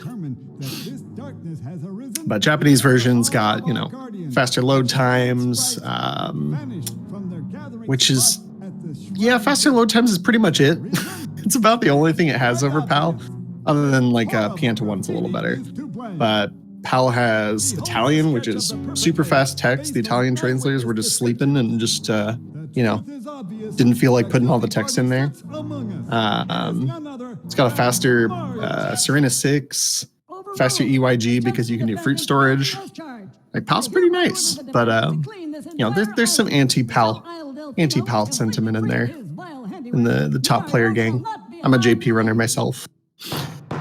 I feel like for the longest version, PAL version was just really hard to get a hold of, but I found it for like $40 somewhere on eBay or something like that. So it's actually not even as expensive as it used to be. I felt like it used to be like $100 or something. Are indeed troubled by pollution, but the pollution itself is not the main problem. Mario, you witnessed this object at the airstrip, correct? It is a shine sprite. Shine sprites are the source of power on Isle Delfino.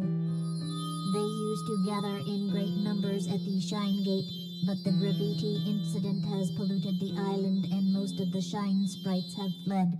There is no longer any power to support the peaceful lifestyle of the islanders.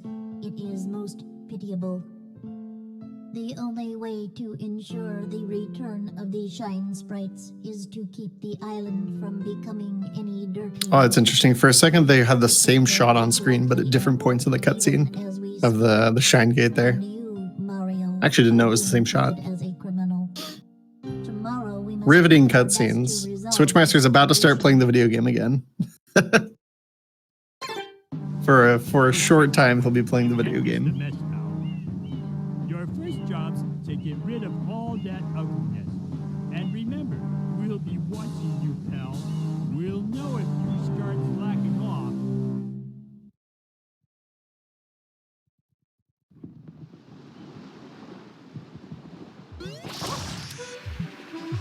Yeah, Switchmaster is doing pretty standard strat here. Just slide right on into that plant. There's 2 strats that are like slightly faster. It's not too big a deal.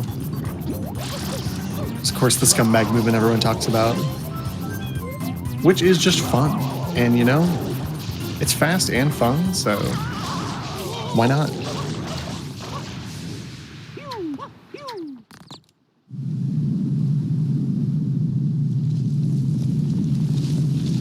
A little bit more cutscenes and we'll be done. I promise. No more cutscenes. Princess, look! On the statue's head!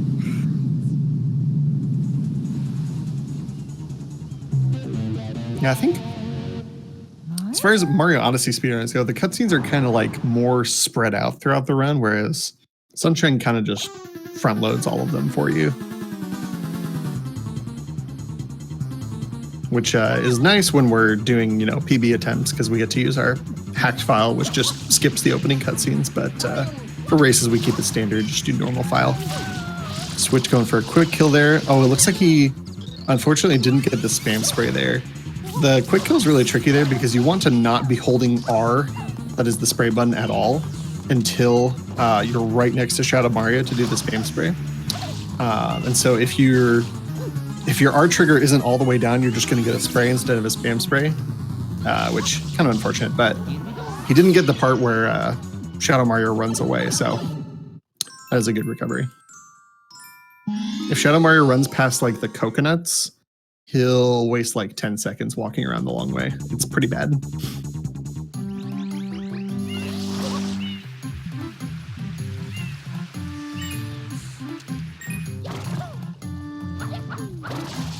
Bianca 2's got some fun movement here, and have to do a little bit of improvisation here, depending on where your spider goes. Kind of a weird spider, but he's able to work with it there. Yeah, that's not too bad. Gonna slide right up. He's up into the fight. That's not too bad. Yeah, the spider can kind of restrict how quickly you're able to take those windmill wall kicks, and like there's like kind of 2 different cycles depending on what you want to do. Linky getting a little tripped up on the movement there, but kill Shadow Mario confidently with just normal kill, which is good. Not worth going for quick kill if you're gonna bonk and lose 10 seconds or something, so. Well, we can get the early M, very nice.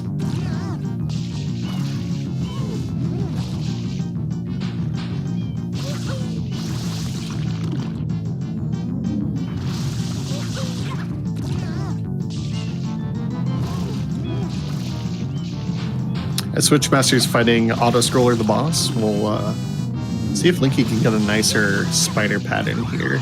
Something that's a little more fast, perhaps. I like that spray he does there. It cleared the path of that goop. And spider's a little weird, so he's going to lure it over here real quick. Yeah, that's a good manip right there. Jumps out of the water, makes the spider come towards him, and just kind of hovers in place to spray him when he gets there. Good strat.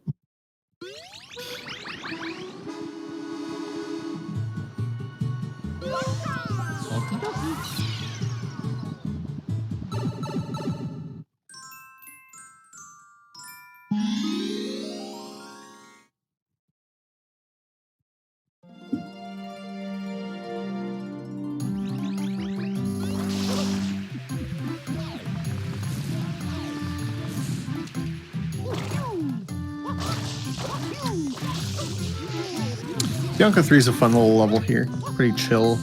Just straightforward movement up to the shine. Fun to execute. Ooh. Switch getting hecked a little bit by that pole there. The hitbox on that pole, as far as trying to get a wall jump, is very deceptive. It's actually like, you're almost wall jumping off thin air is what you have to aim for. And it's tricky when you're going for that spin jump there. Secret could not be more straightforward though. Triple jump right on up. And then just dive roll out for the win. Yeah, many runners hate that pole. It's very very weird to get a wall jump on.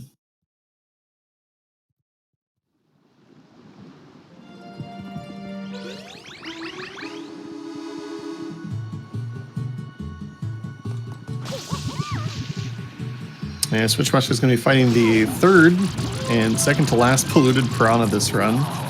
They really put a few of these in this game. We skip one of them though, so at least there's that.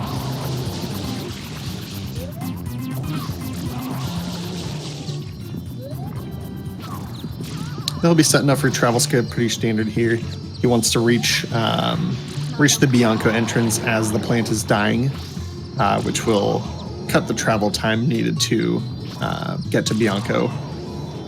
As the plant will normally push you, like put you right in front of the plant after you kill it. We can override that cutscene.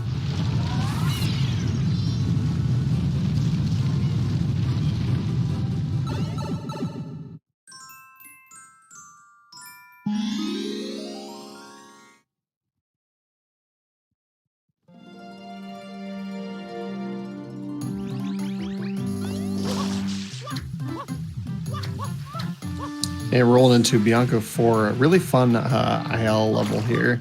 Switchmaster having to switch things up a little bit. I like the log triple jump back up there. Normally you're supposed to kind of go up on the green area and then momentum spin across a gap. But that is not a bad backup if you miss your hover slides at the beginning.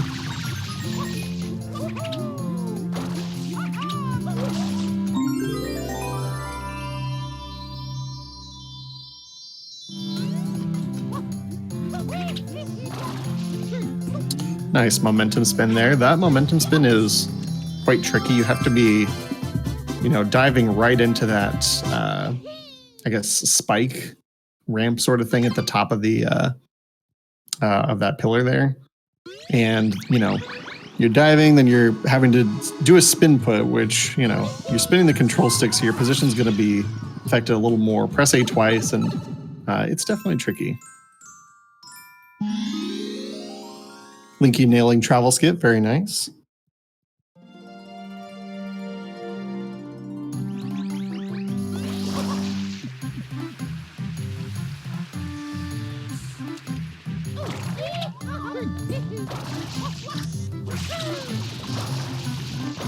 And we're going to move into kind of one of the X factors of this run. One of the things that could, potentially swing it as far as a luck-dependent thing.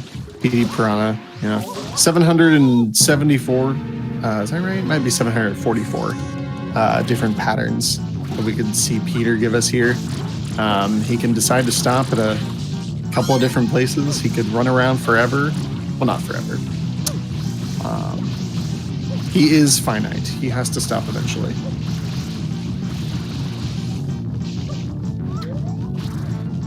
Not the best starting position. That is the only position where he doesn't actually stop. But he's kind of gone back to the kind of standard starting position. So we'll see where PD decides to go from here. It looks like a pretty solid Bianca 4 from Linky here. Actually didn't see. Maybe that wasn't good because the split timer's at 2:14. So might have tripped up on some movement, but that's not bad.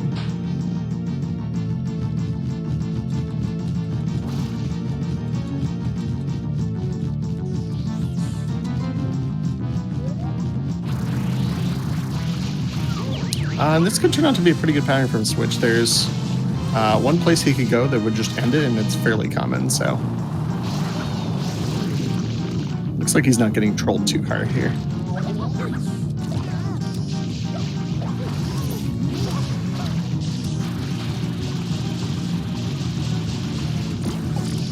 Linky's going to be starting his PD Piranha fight as well.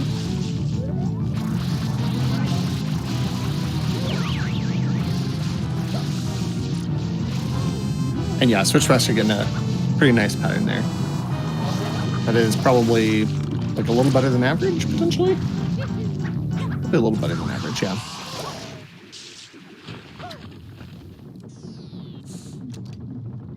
Underrated strat on Linky's side. You can grab the one up there, which will refill your water, refill your health. I'm super OCD with this game. I hate being like not at full health during this fight. So I always collect that if I'm low, or have taken damage, and then I it refills water too. And you've got extra life, so you don't game over.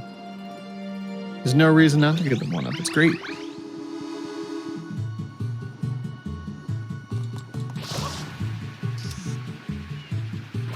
Yeah, Switch rocking with a 1644, I think, Bianco exit, which is not too bad. So yeah, that's pretty good.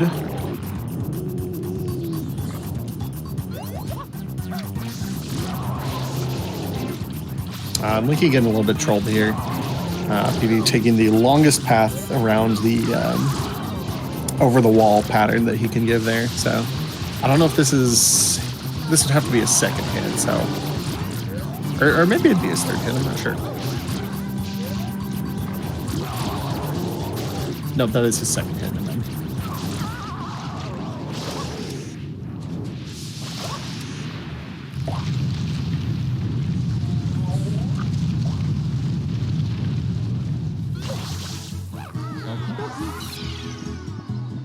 And yeah, it looks like PD's going to his last spot there. So a lot of dead time, unfortunately, on that PD. Probably lost about 15 or so to that compared to Switchmasters.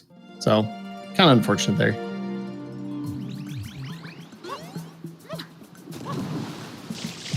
We'll see how Switchmaster handles Gelano Beach skip here. Number of different strats as far as what you can do. Yeah, you know, I hate this strat for a reason. And that's the reason. I'm a huge proponent of the strat where you climb up into the tree and throw it from the top. There's basically no variance as long as you're able to do it correctly. Obviously, the spam spray has the potential to be faster, but you know.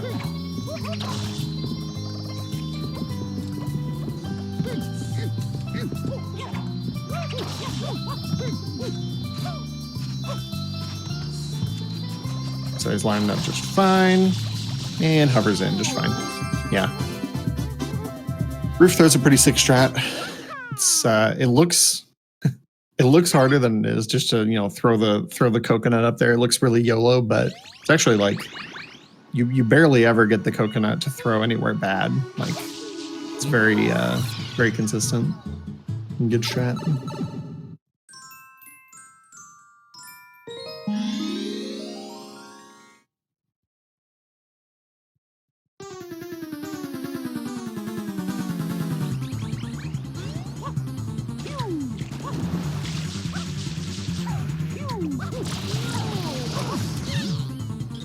Nice quick kill from Switchmaster there. Or I suppose that might just be called the normal kill at this point. I'm not sure. There's always, you know, we call Shadow Marios, we call them quick kills, and then we find something faster, and now that's the quick kill. And so I think that one's like fast kill, maybe I don't know. There's got to be some name for it, because the standard kill, I guess, would be there's a place where you just walk up and you line it up and just walk him down. But regardless, Switch doing a Pianta early entrance here, just making his way up. And we'll see how Linky does with GBS here. Yeah, doing the kind of old school strat of just throwing it to the pole here, which is totally fine.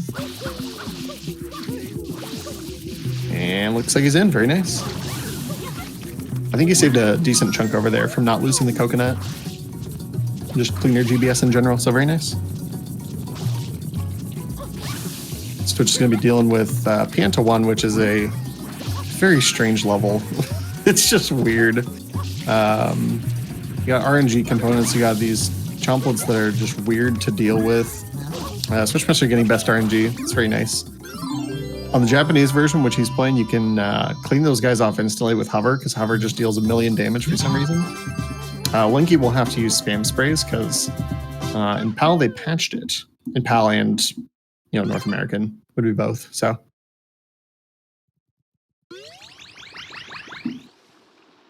Pianta 1 just ends up being just one of those weird janky levels. And if you make any mistakes, the chomplets are going to keep on moving. They're just going to be in weird spots.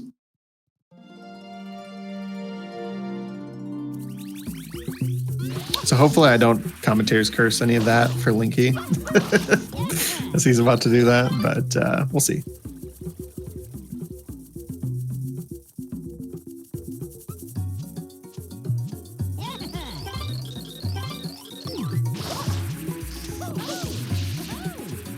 I like the setup for Pianta early there, centering the camera on that ledge. It's a good strat.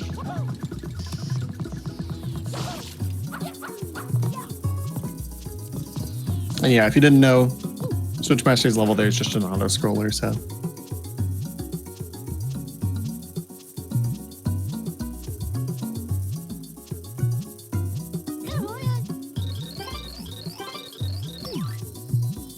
So Linky kind of gets the weird, you got kind of the two less nice chomplet patterns at the start, which you can still deal with. They're weird though. But we'll see what the third one is. The third one's the big time saver or loser. And he gets the nice one, so very nice. This one's a lot easier to deal with. And just is faster.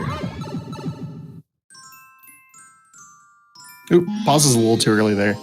We paused to cancel that Flood text box and spawn the shine sooner, but Flood had not started talking yet. Meanwhile, Switch is going to be doing the Goopy Inferno skip. Do we call that? Yeah, we just call it Pianta 3. But anyway. Switch doing pretty standard stat. No glitchy wall kick dive or anything crazy. No need for that in a race, I'm sure. But very clean.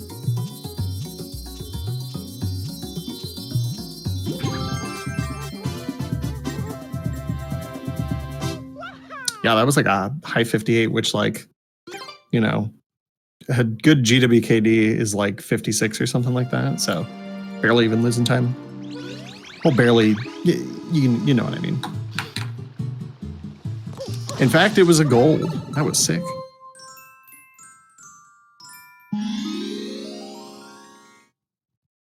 Oh, what a swag GWKD from Linky. Nice. I like that. GWKD, I've been thinking about this lately. GWKD, I think, is my just favorite movement tech.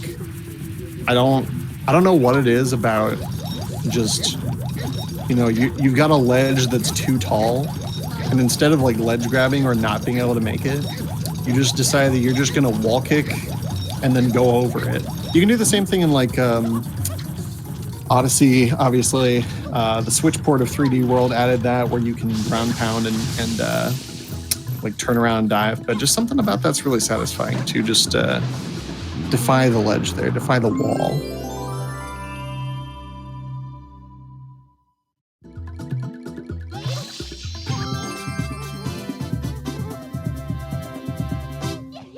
I completely ignored Pianta 4. It's kind of a trash level. Just in terms of it's just kind of there. 3 patterns, a little bit of RNG.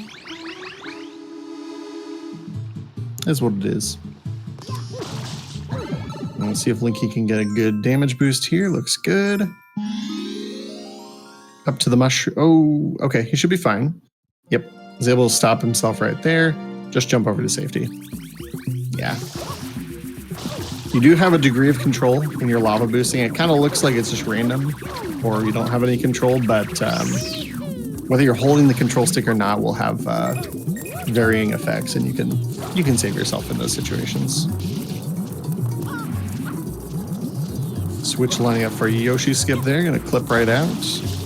And, oh, okay. Yeah, that's totally fine. Sometimes your hover backwards can get messed up by the camera, and then all of a sudden Mario's turning. So it can be tricky to keep the camera from doing that. A little bit of a rude Pianta there. He wanted to stop. If he's stopped like that, you actually can make it over the gap, but it's extremely difficult and precise. So it's good that he didn't stop there. And this Pianta, if it was early cycle, he would be closer to the left, and this level would already be over, but not lucky today. Not lucky today for Switch, so just be getting normal cycle here.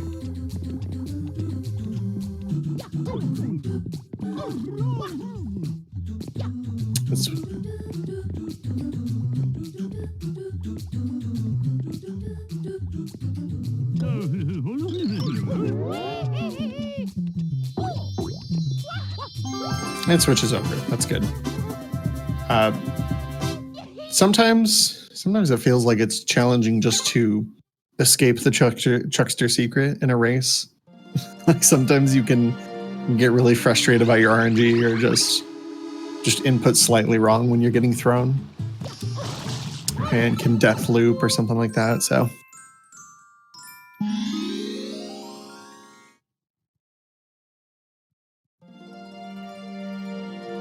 Just very nice to make it out of there.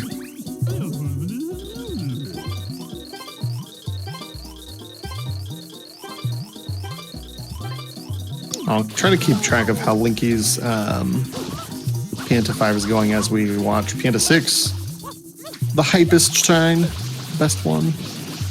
Switchmaster getting some 120 muscle memory there. He kind of cleaned the Piantas in a weird order where basically you're trying to clean the first Pianta so you can get the blue coin from her, but this isn't 120 shine, so just funny. Doesn't lose much time.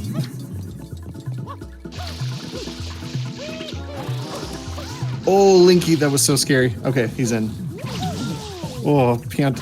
Yoshi skip can be so scary, dude.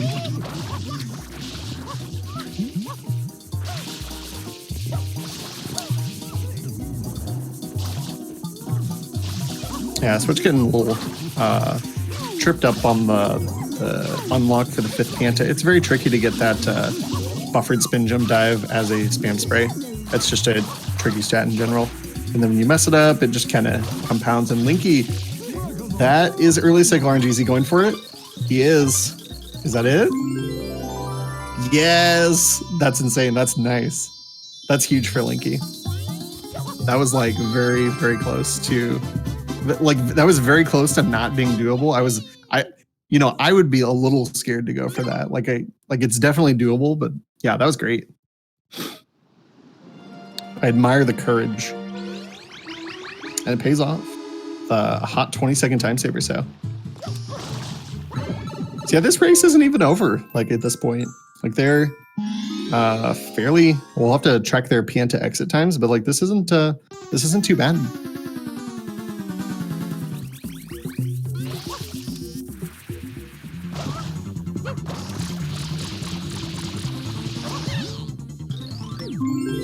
Switch with the clean normal normal Shadow Mario kill there. Gets him before he's able to go over the fence, which can be very annoying. So I'm getting out to 29:42. Not too bad. Linky's getting trolled by water a little bit here. Unfortunate, but that is the nature of Pianta 6. You kind of just gotta mitigate some of the water RNG as best as you can, as far as where the water wants to go, and deal with it. Gets the cleaner dive over the wall there. We're about to see if Switch is ahead. I think he is by a little bit. Switch had a 29:42 Pianta exit, and yeah, it looks like looks like Linky's on track for like a 30:30 or something like that. No, a little better than that, like 30:15.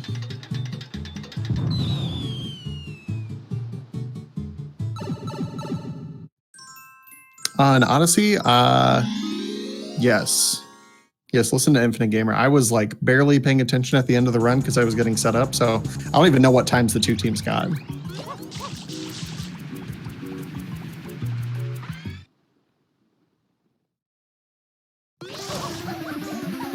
Is that ClintStevens in chat? Oh my goodness. I'm forgetting to talk about Sunshine. We had 2 cutscene skips from Switchmaster there. One of them's Honey Skip. Pretty tricky little setup to save like 15 seconds or so, optimally. And then the really simple cutscene skip at the beginning of the mecha fight where you just exit area as you enter the cutscene.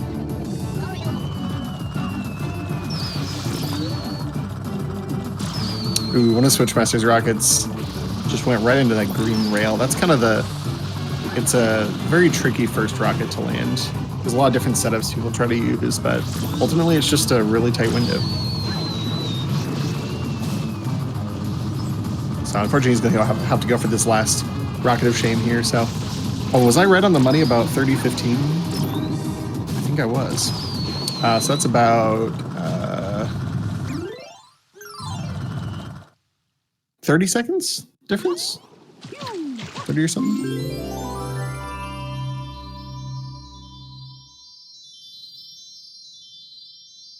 Linky, I'm nervous about that honey skip setup, but it might have worked. I feel like he was a little far to the right. He was, yeah. Honey skip's really, really weird. You kind of want to get in a specific texture spot, and you know, you don't want to sit there and fiddle with it forever to get the perfect spot. So you got to kind of react. If you're as far to the right there, you got to hover probably like half a second longer than he did, which just unfortunate. It's going to sit through the cutscene. Kind of sad. That is the big risk of honey skip is just either you sit there and watch the cutscene or you die and you have to either do honey skip again or just, you know, go back and watch. Sunshine doesn't have a lot of tricks, but the few that it does are a little bit brutal.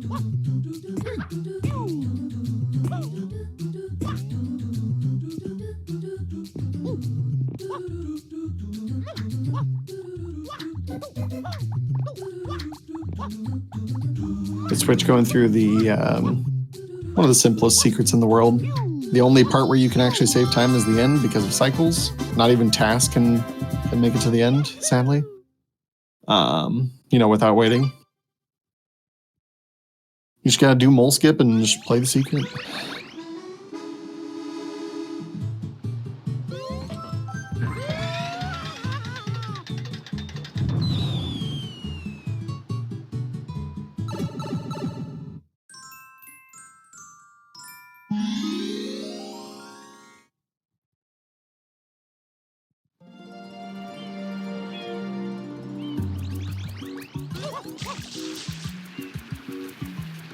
Ooh, Linky nails the first shot, but again, Mario's water.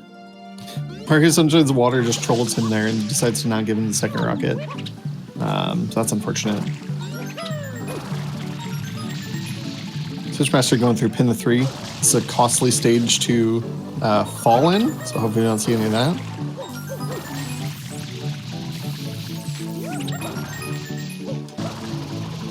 Pretty standard boat hop stuff here. And a momentum spin off that. And possibly coin clip. No, never mind. Coin clip is really finicky. You want to like basically hover in just the right spot to where you grab the coin but don't grab the fence. And you can end up on top of it, but it is quite finicky.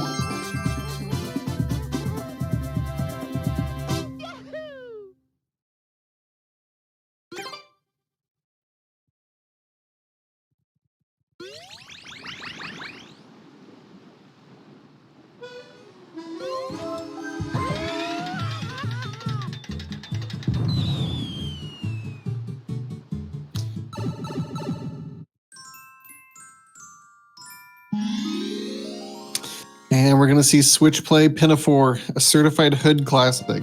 Probably among the worst levels in Mario. I would dare to say one of the worst levels in Mario. There's no movement hardly at all. There's a little bit of RNG. There's a little bit of jank. It's just not good. There's waiting. Oh, it's so bad. This is looking good from Switch here for one cycle. Oh, I was afraid that one Koopa was going to land in the grass. Very nice though.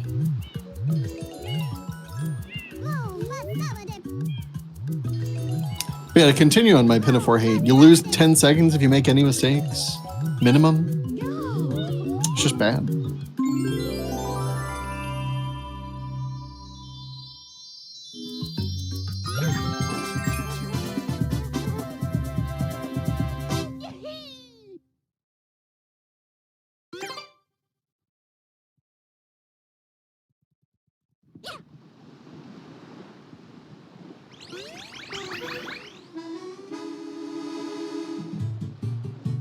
I'm going to see both runners playing pin of 3 this level because Switch will be doing 3 wide G, which is short for early Yoshi go around in episode 3. let's see if Linky gets his boat hop here. Weird little Y turn. I'm not sure.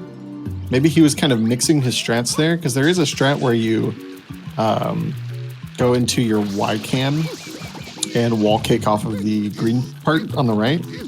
But I'm not sure. So he kind of reverts to the slower strat. Oh, unfortunate.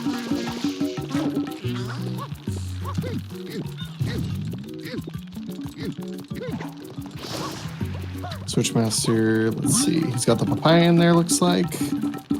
He's got his stews. What he's got to do is grab one, make it fall. This one's going to clip through. It's a little sketchy with this. Okay, he should be good. Okay. There's certain patterns where, or paths where if the stew will circle around a certain way, it'll go out of bounds. It's within your control, but like, it's just kind of esoteric as far as avoiding it.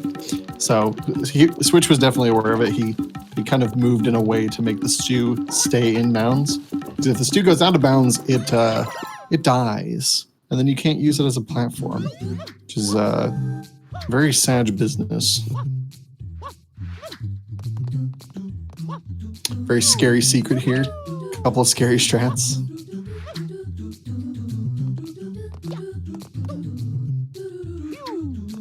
I think that spin jump he just did is the scariest part. Just doing a grounded spin jump off of that cube is... You're sitting there for a good like 2 seconds just waiting for the blocks to line up. So it's like, it's kind of nerve-wracking a little bit. You know, make sure you don't fall and screw it up. And Pinafore is being Pinafore here. Linky only got 4 out of 5 Koopas, so guaranteed 2 cycle. I mean, you literally couldn't get a 3 cycle with only 1 Koopa left, so be about 10 seconds lost, unfortunately. Pinna is like Pinna is just the bane of most runners, I'd say. A lot anyway. You'll frequently get good runs out of Pianta and then be like, oh yeah, this is great. He's going great. And then you lose a minute in Pinna across like 3 levels. It's like, oh, this game is punishing. Oh, speaking of punishing, Switch getting a backwards bonk from Shadow Mario. Backwards bonks from Shadow Mario will stun you for like 3 seconds. They're kind of absurd. If Shadow Mario bonks you forward, it's actually like half a second. It's like nothing.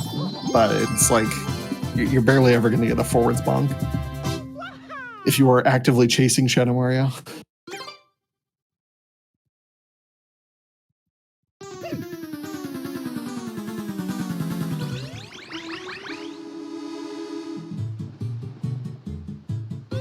Yeah, we'll see how Linky handles 3YG here. I didn't see what fruit Switch got. But I'm assuming it wasn't coconut, because he didn't lose like a million years or anything. But maybe he did, I have no idea.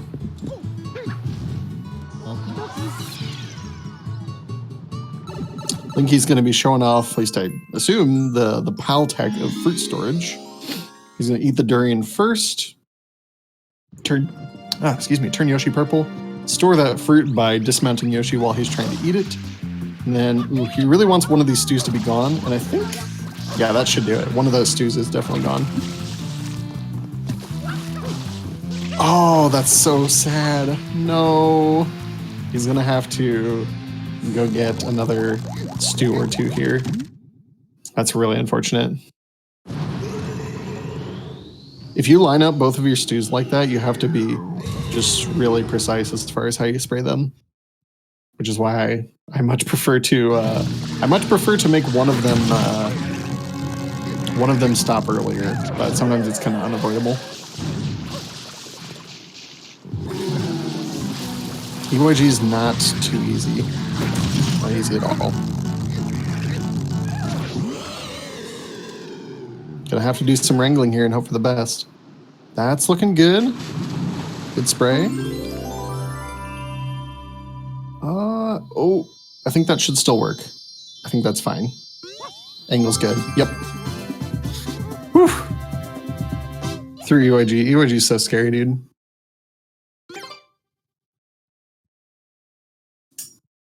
And I'm ignoring Switch playing Rico. I'm sorry, Switch. No! I didn't see what happened to Linky. He went off the platform somehow, which, yeah, you don't want to do. Either he went off the side or the back or something. That's, yeah, not what you want to see.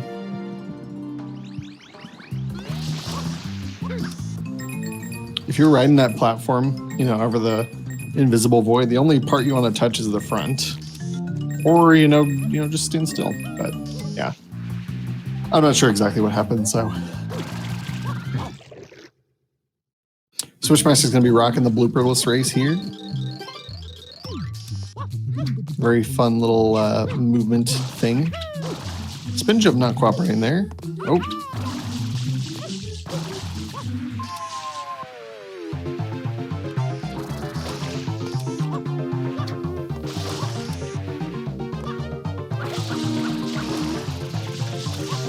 I think Switch might still have some of that, you know, chicken wing fingers going on.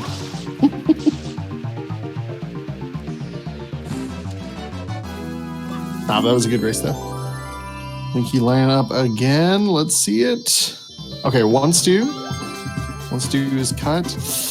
Oh, did that stew? It went out of bounds. No. That's extremely sad. Okay, clipping back in.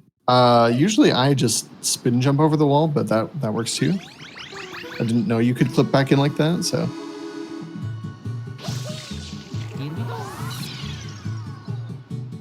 Yeah, this whole trick is just so unforgiving.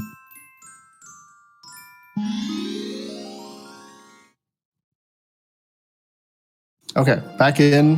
Hopefully no more platform mishaps.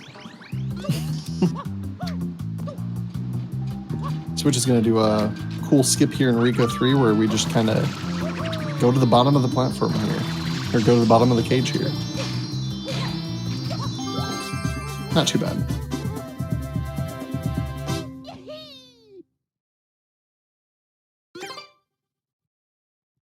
I'm sure Linky is very excited to be in the secret right now and not playing EYG.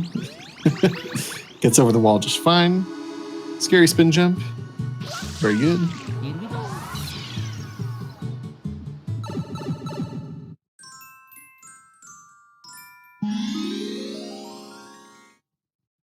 Yeah, Switch is living in Rico land right here, which is definitely one of the funner parts of the run. Just a bunch of, you know, just movement-based levels. Nothing to super troll you, except for maybe the blooper fights a little bit. Just a little bit. Sick Beyblade entry, very nice. And Rico 4 can be a little bit of a stressful secret. You're pretty much doing the same thing over and over. Diving, rolling out, jumping a little bit. You got a tight little spin jump dive you have to make here, which can be a little stressful.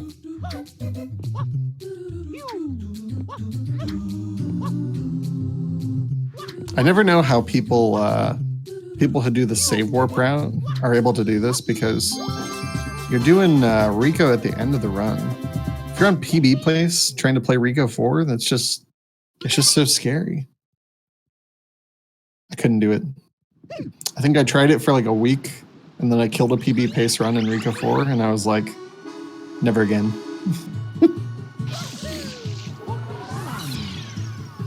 Now, the same thing will happen to me in Noki 6, and I won't even think about it. I'll just be like, yeah, whatever. Next run. I'm just so desensitized to losing runs to Noki 6.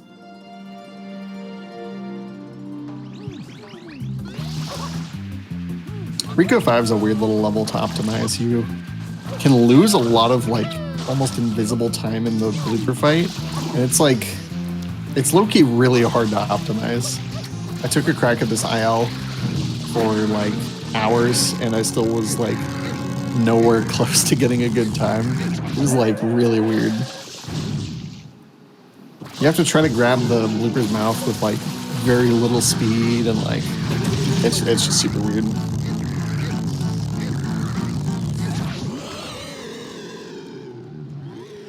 But that was a good Rico 5 from him.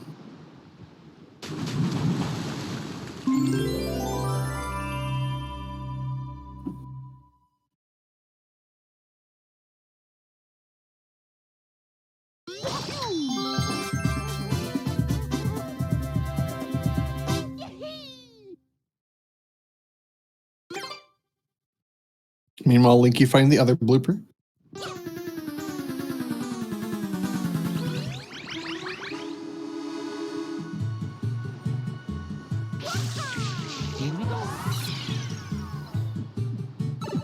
Ooh, Switch showing his comparison, deciding to hurt himself a little bit by looking at his splits.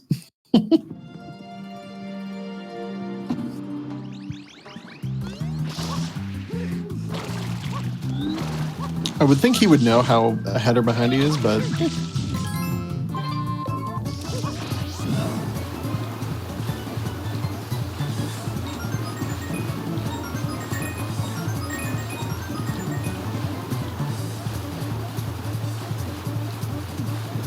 I'm curious which strat he does at the end of this flip race here. I do a extremely super baby strat. Okay. Yeah, I see this one a lot, which makes the 7th coin really difficult, which I hate. But it's a little faster than what I do. I just go all the way around and line up the 6th and 7th coins super easily. Just probably like...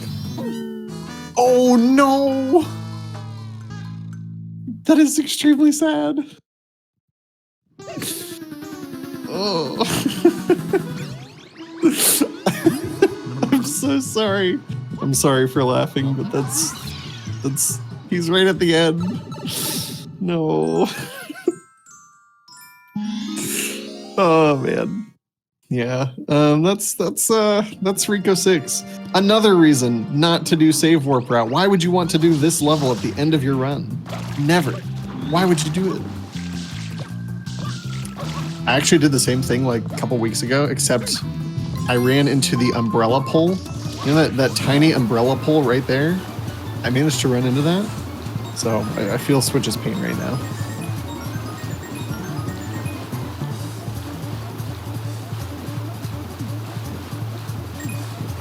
I don't actually know if you could hit the umbrella part of the umbrella. Like, I'm not sure if that's what would have happened or not. But you could be right. I'm not sure if a full jump would have been safe either. He's going to get a second crack at it. Hopefully a little less stress here. That's fine. You know what? I actually am curious. Yeah, I wanna try that someday. I want to see if I can die on the part of the umbrella there. I know you can bounce on the umbrella, and that actually removes your blooper. And so you can just walk into the shine as Mario. So my guess would be you just like clip through the umbrella and bounce, but yeah, it might be a wall. It might be. I've seen weirder things in Sunshine. Yahoo indeed.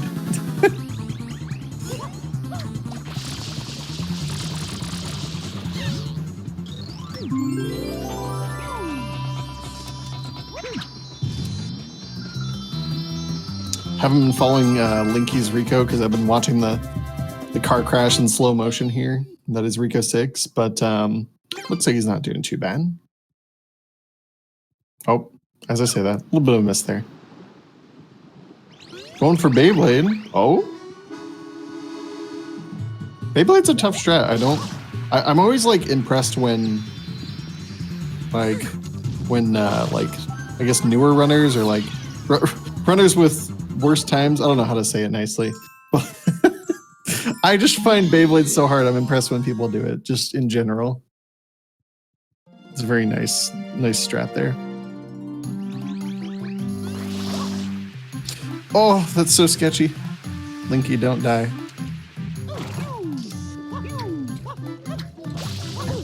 Again, Save Warp routers out there. People who play Save Warp, do you really want to do this at the end of your run?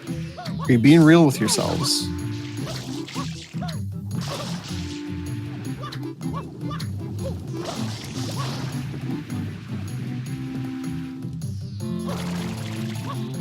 Switchmaster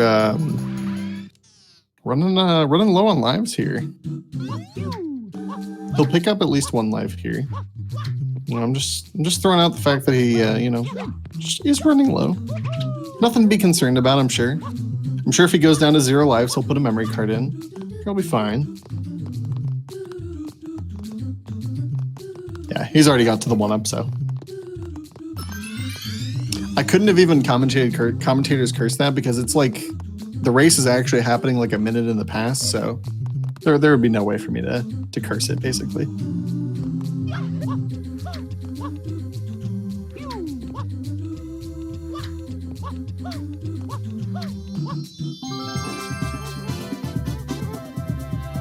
And good Bianca 6 secret there from Switch.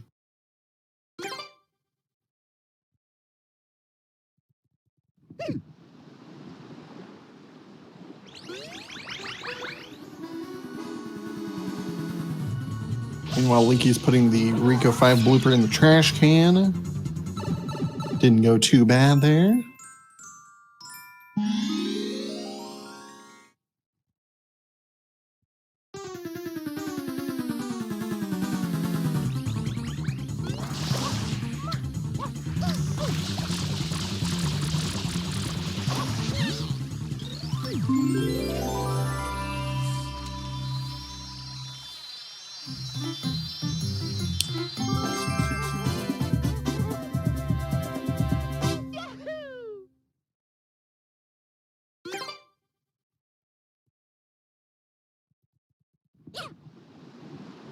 All right, we'll see if Linky can save a minute and 20 seconds on Switch in this level.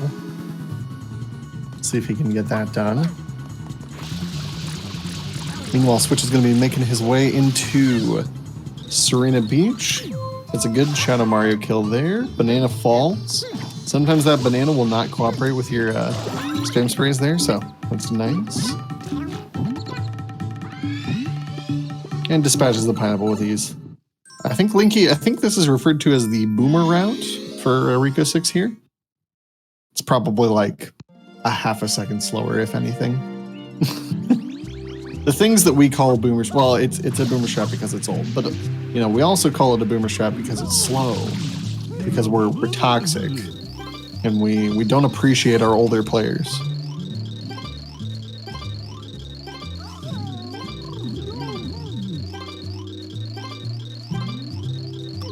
Very nice. Minute and 20 saved. Sick level.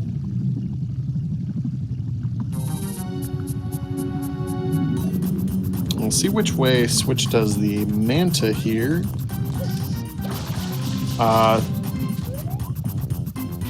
Yeah, he's going for Hut.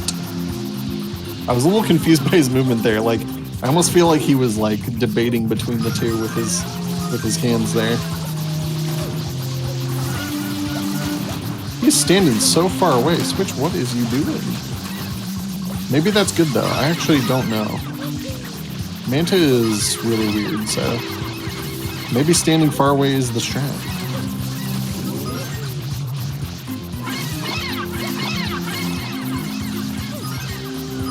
Yeah, it gets hecked up by the Mantas a little bit, bounced around, but overall not too bad of a split phase there.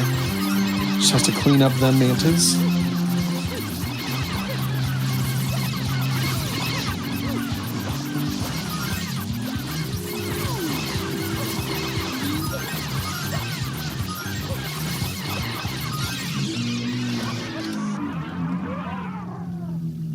That was a pretty average Manta, not too bad.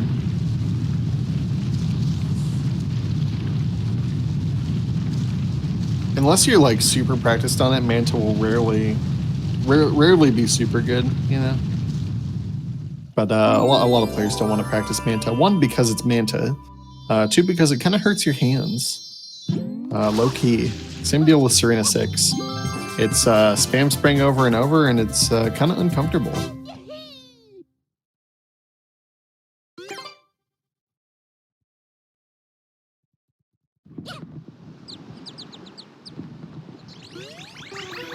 That is the one nice thing that could be said about the 3D All-Stars port. The one nice thing that I'll say is you can spam spray with a digital button instead of having to press a analog R trigger all the way down. Oof. Good cube skip from Linky. It's a bit of an older school strat there.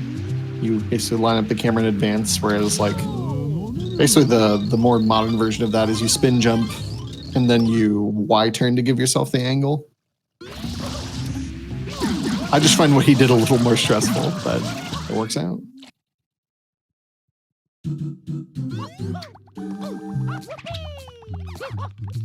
Oh, speaking of stressful, okay. Yeah, I thought Linky was going to wait there. He went instead, and it worked out. Meanwhile, another super stressful secret from Switch here, Serena 2. The jumps over these sand blocks are, they're not hard, but man, they're just scary. This game's scary sometimes. The difficult things are like free and fun, and the easy things are like super scary. But good secret from Switch there.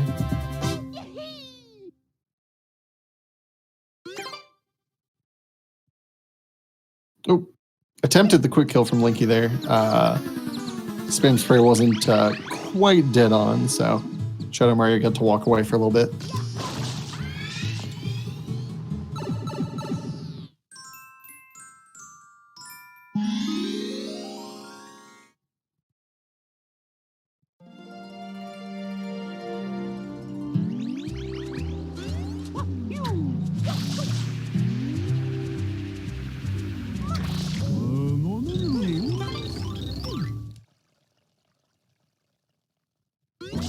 Serena is kind of an unfortunate level in terms of player perception because it has a lot of sick levels.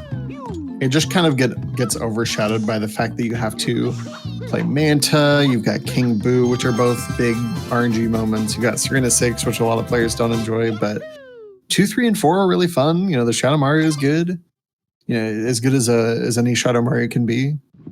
And then 120 shines. The 100 coins mission is like one of the funnest shines in the game for the speedrun. Serena gets hate deservedly, but unfortunately, I'd say. It kills your any percent runs, but it's a fun level. I think it's fun.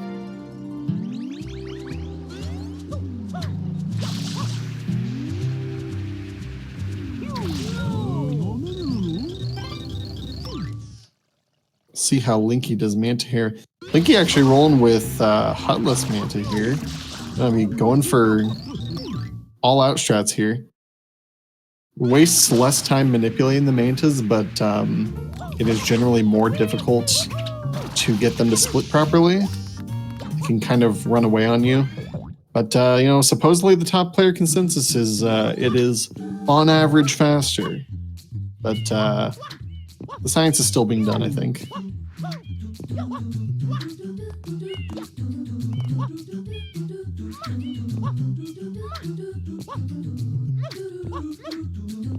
But I think this is still a pretty good Hutless Manta if he's able to clean it up.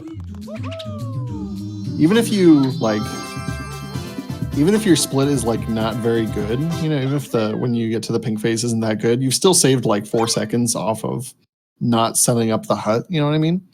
So it can be good in a lot of situations. And I think, yeah, that was like 5 seconds faster than Switches, so pretty nice. Yeah, Switchmaster's back into the bad half of Serena. Gonna see what King Boo's Casino will deal for him here. 34% chance to get through the fight with no extra cycles. 34%. It's like very likely that you'll get, you know, 1 or less. But it's not always the case.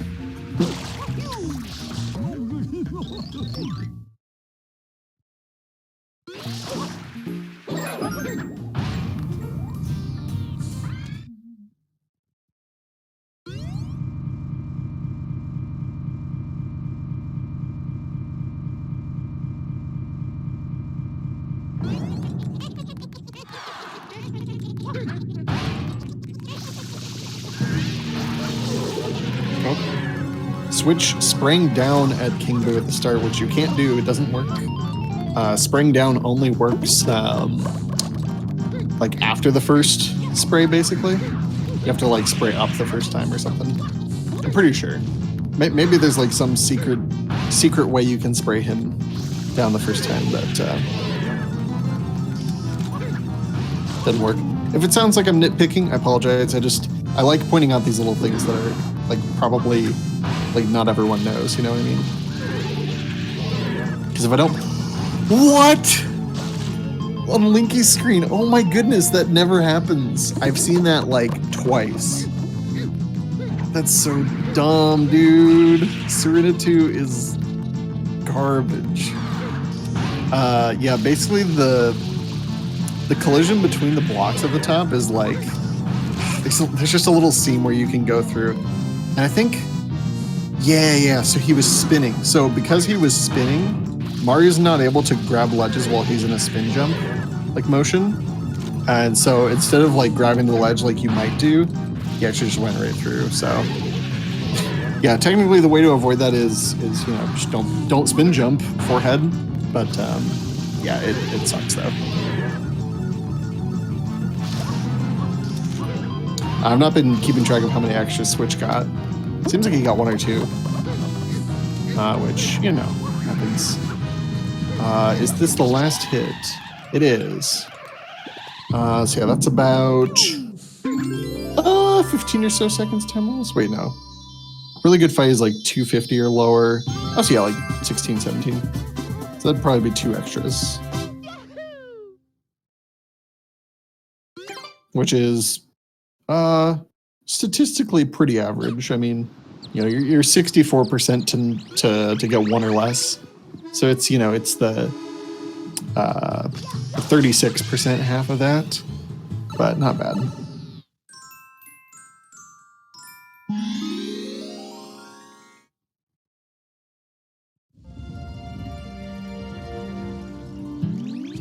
Oh man, I'm thinking about it. We've seen so many unique ways that Mario Sunshine can kill your run here. We had EYG being just really, really sucky and unfortunate for Linky. We had Switch with Rico 6. We had that in Serena 2 just now. Man, this game's so fun. It's no wonder everyone loves playing Mario Sunshine so much. Oh my gosh.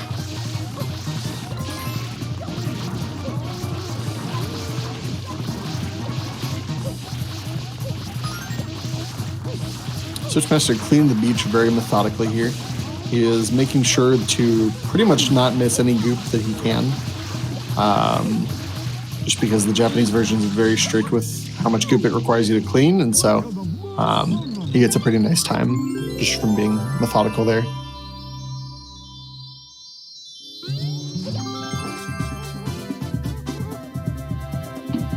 There's little time savers you can do, little things you can ignore perhaps, but you kind of run the risk of having to run back and look for goop you've missed if you do that. Meanwhile, in the US and PAL versions, you can just go wild. Like, the cleaning requirement is super lenient. You can save like oh, Linky, they'll be fine. Time save is like it's supposed to be like 5-second difference, but it often ends up being more, depending on how good the player is at Japanese Serena 6.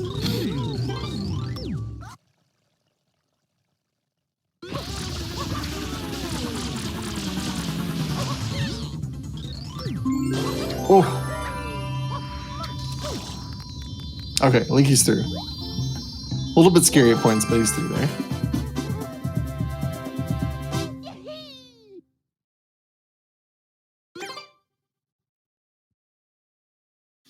And Switch has made it out of Serena. He's heading to, yeah, I'd say it's one of my favorite levels here. Probably my second favorite behind Rico.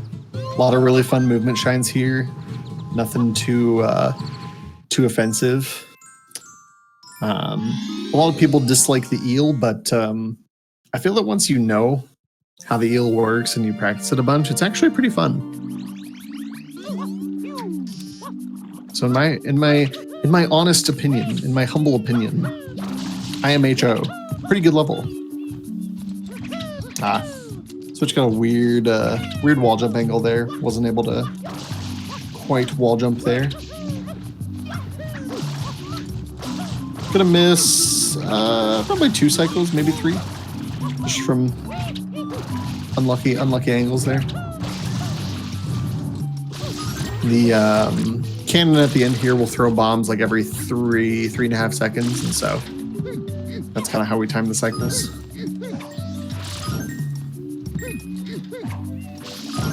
Switchmaster not using the hold B tech, which I pointed out the last race that I commentated. When you throw the bomb, you hold B. You press B to throw it, but then you keep holding B. You'll pick up the next thing you walk into, which is just, it's a lot easier than having to stand still next to the bomb and press B again. It is very convenient. But I have to point it out because it's knowledge. You gotta have the knowledge.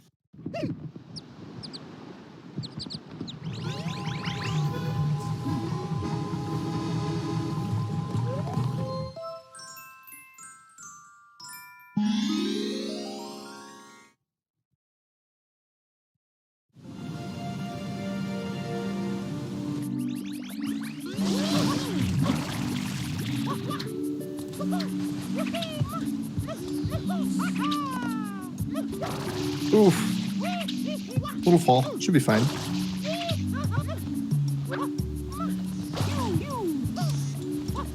And I'm doing poor at tracking the extra cycles that Linky may or may not be getting here. Looks like if he has gotten one, it's only been one. Oh, that's no extra cycles. Yeah. No, that's super fast. Oh yeah, that's a really good King Boo. Yeah, that's a goal for him. Yeah, 250 is really good. That means that the fruits were kind, the peppers were kind in terms of where he was positioned, where they were positioned, and he was able to throw them pretty efficiently. It's very nice.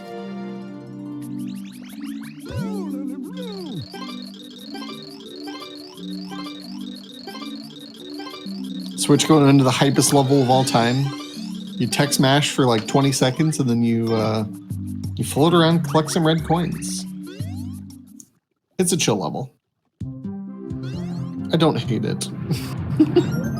I just find it a little boring, but there's a lot of things you can do to preserve your speed, do some fancy YCAM stuff. The big shine heads out there will enjoy the ways you can optimize it.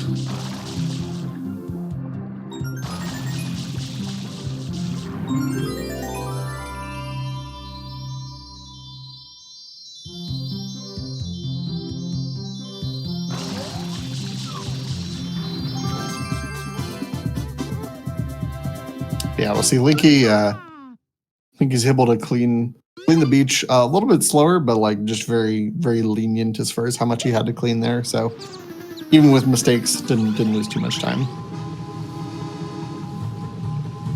That is the PAL privilege.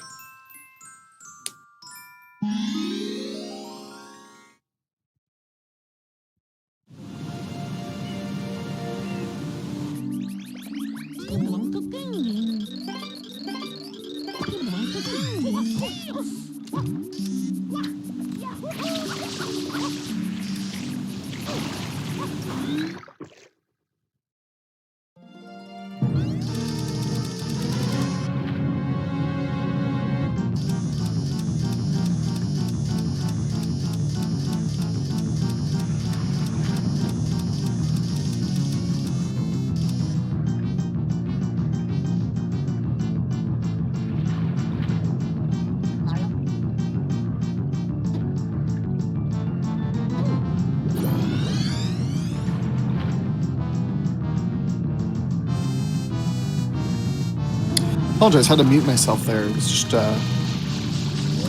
my lungs decided to just cough up a lung there.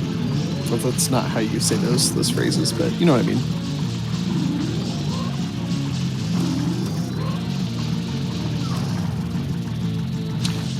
Oh, I thought Switch was gonna get eaten there.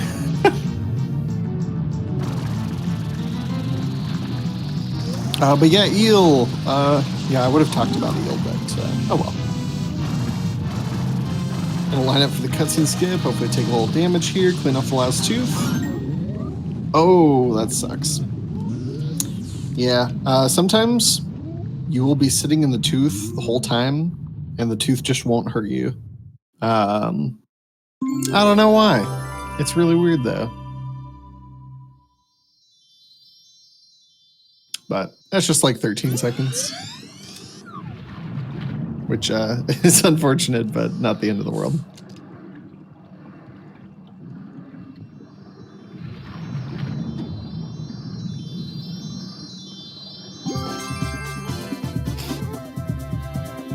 See if Linky knows the hold B tech. I think he does. I think he knows. What a gamer.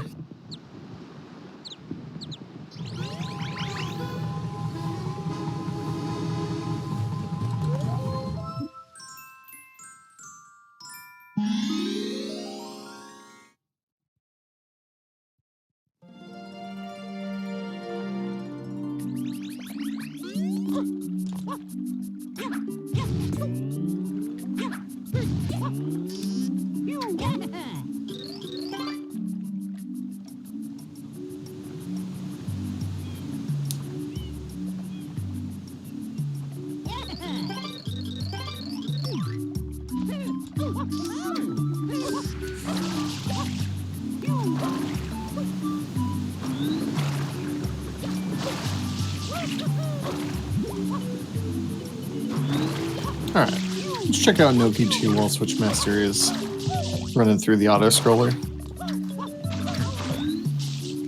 Cleaner start than Switch had. Pretty nice. Ooh. Went for the optimal dive there, but didn't quite hit the white wall to jump off of, and so his angle wasn't what he needed there. Admire going for it, though. It's a 6 strat.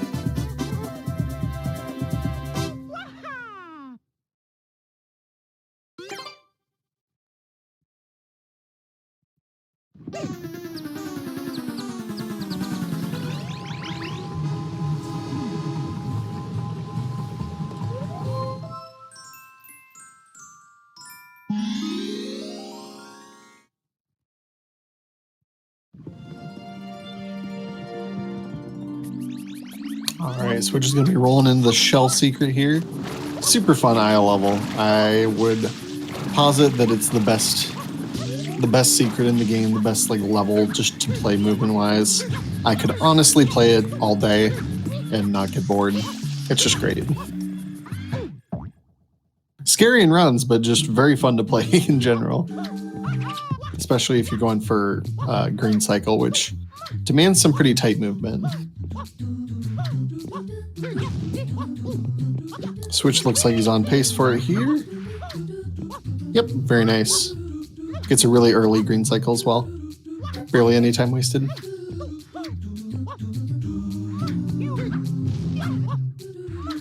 Oh, this has been very nice.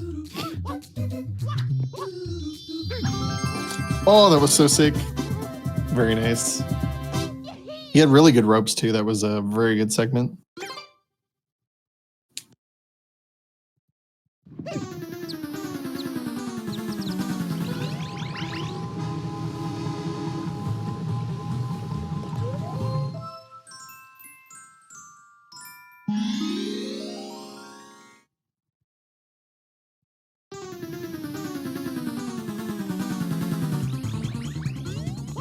See if Linky's able to pull off a little better eel, perhaps. Maybe with a L cut skipperino. Cutscene skipperino, perhaps. If I can say the right words. Switch, no problem with the Shadow Mario quick kill. Very nice. If he gets away from you there's a little spot you can grab him just below the cliff. And if not, you'll race him up the cliff and hopefully knock him out at the top. Wasting about 15 seconds. Not what you want to see, but yeah, we didn't see it. So Switch could let's see.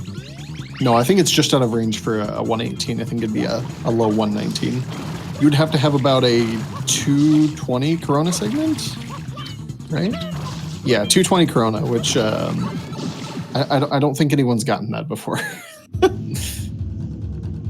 think like let's see, my gold's like a 230. What's a good one? I forget. Probably like a 225 is like pretty close to maxed. Eel's probably not going the way Linky wants here. Didn't quite get all the opening teeth he wanted. But should be able to recover it just by canceling cycles over and over again.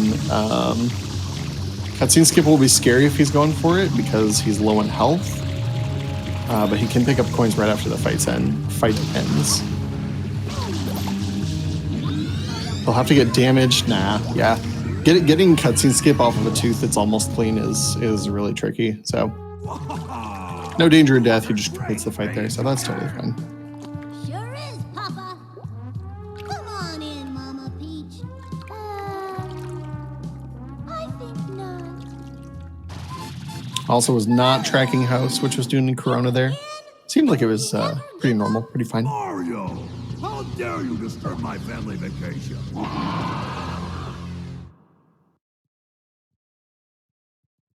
But you never know. Maybe Switch will die 4 times to the Bowser fight and game over. It could happen.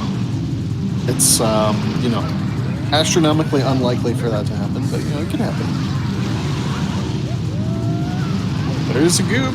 Nah, not gonna kill him. Not that I'm wishing for. Sounds like I'm rooting for Bowser. No, I'm just entertaining the possibilities.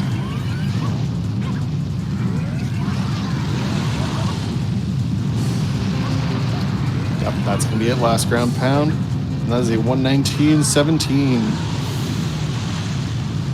A little bit of sketchiness, but a good run. And I would wait to see what time Linky gets. I would add up all the times, but I think Team ClintStevens was leading going into this by a decent amount, and so I think it's safe to call the race for Team ClintStevens. But GG to both sides. Host of very good runs. I didn't catch Mario 64, but I'm sure those were good. I think it was like a 49.30 and a 50 something, so pretty good runs.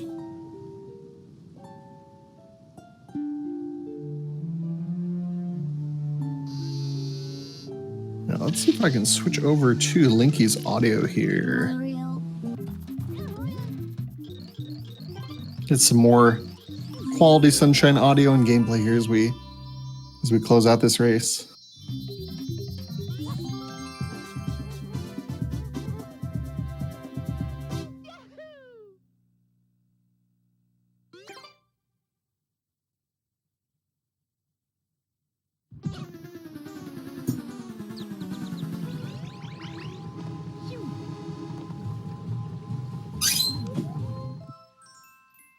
Let's see. I do want to add up the final scores here, not to ignore Linky's playing here, but I do want to add up the final scores. So if someone has the SMO times, if they could post those in chat, that'd be great. Somebody go back in the VOD. I have the SM64 times already. Just kind of want to get the official times so they can see what the total times were.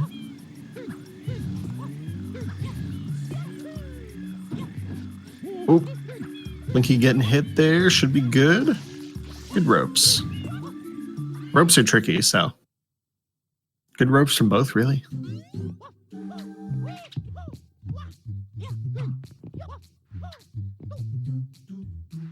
Unfortunate ledge grab, it's scary to back up the movement after that because that platform is just at a weird angle. But it should be just in time for blue cycle. Should he go for it? Does not. Noki 6, like, trying to improvise in this level is super tricky. Just the cycles can go so fast to where it's hard to know exactly what to do if you miss the cycle that you're going for.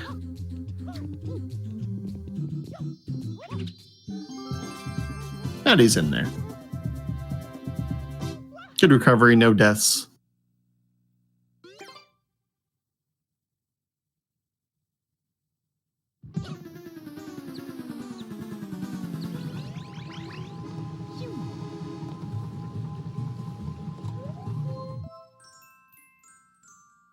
Yeah, if he closes out these, could be looking at like, well, let's see, it'd be like a low 124, I think.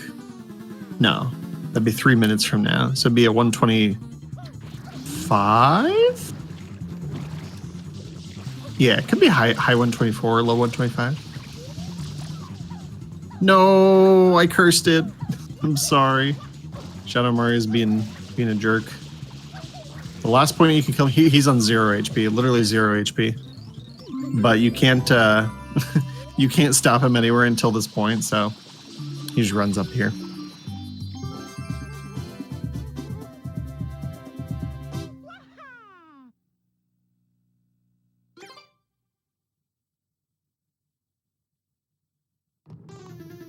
Yeah, does anyone know? I know this was the last round 2 match. What is the team that Team ClintStevens will be going up next? Going up against next. I don't have the bracket on hand here.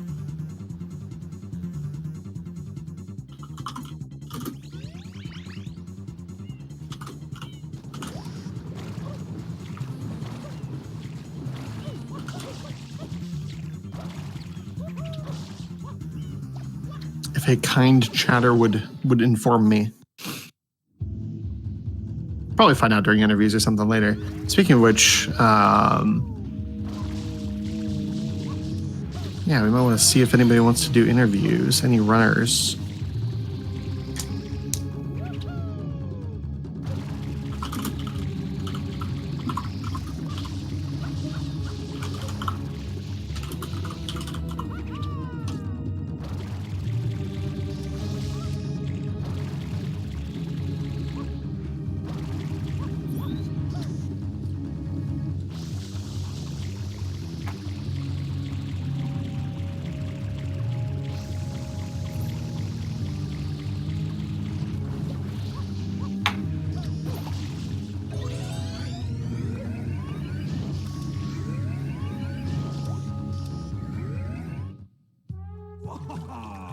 The water's great, hey, Junior? Sure is, Papa. Come on in, Mama Peach. I think not. Mario! You again? Don't you ever give up? Mario, how dare you disturb All right, let's see a clean Bowser fight and close out this 124 here.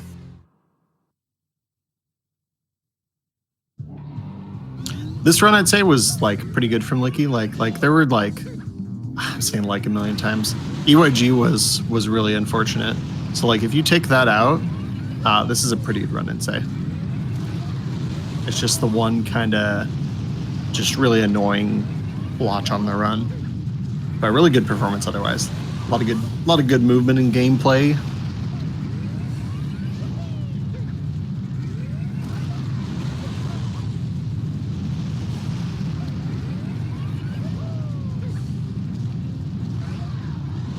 All right, finished at 124.25. GG to Linky. Fortunately, not the insane time his team needed to win. I think he would have had to get something like a 117 or 16, which, you know, that would have been a little tough. So, but GG regardless. All right, I am asking runners for interviews. Linky, if you want the interview link, I can DM you here.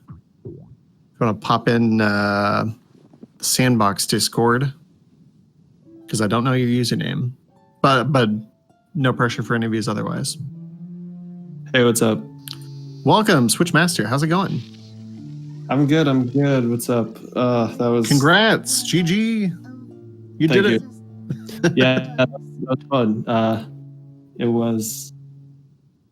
I was definitely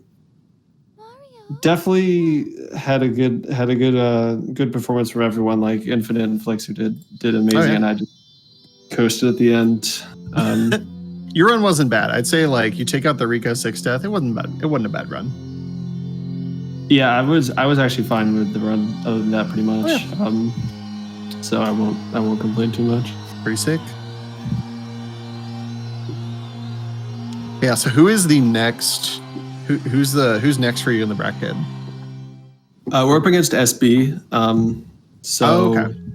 So I think they're the best team in the tournament. Maybe That could be because that was Dide's team, and then I guess Dide had to drop out or something. And so I guess SB took over. Gotcha. Yeah. Dide's team was already like minutes ahead of everyone else combined PVs or whatever, and SB's PV is only like a minute behind that. So Right. Yeah. So I mean, just clutch out a 115 in the race. Just do it. I mean, easy, right? If I had we would have had the best time of the tournament if I had even just a 116, 117, we could have come close. So Yeah. I'm gonna have to I get didn't catch Infinite's time. 102 So flat, I think. 102. So 102 flat and then a 50, I think a mid 50. I think it was 5102 from Flixer. Oh, 5102. Okay. 5102. So then if I get 115, then that's a sub 310 overall. So I need to get a little bit less rusty. Yeah. If we're gonna beat them. You been playing much Sunshine lately, or been more focused on other stuff? No, I was, and then I stopped. So Right. yeah, I need to at least get a little bit more consistent. So I can just Yeah, for get a sure. 117. Yeah. No, you definitely can. So. All right. I don't know if any other runners are going in. Do you have any shout outs? Oh, wait, no. Linky, hang on. Yeah. Linky posted the invite Flixer's for Linky. waiting in the setup, so Flixer has been waiting in setup for an hour. Or more. Okay. Flixer's been there for a while. I have no idea why. But Linky, if you want to hop on over to the live tab here.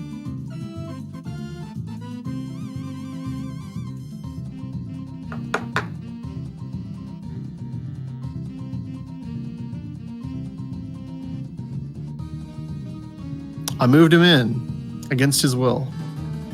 Linky, are you there? Oh, I didn't realize I could join. Oh, there you go. How's it going? GG? Good run? GG's. That EYG was... Yeah, dude. And the honey skip. And Yeah, dude. Oh, man. I forgot about Honeyscape. Yeah, those were so unfortunate. The thing is, I hovered longer than I usually would.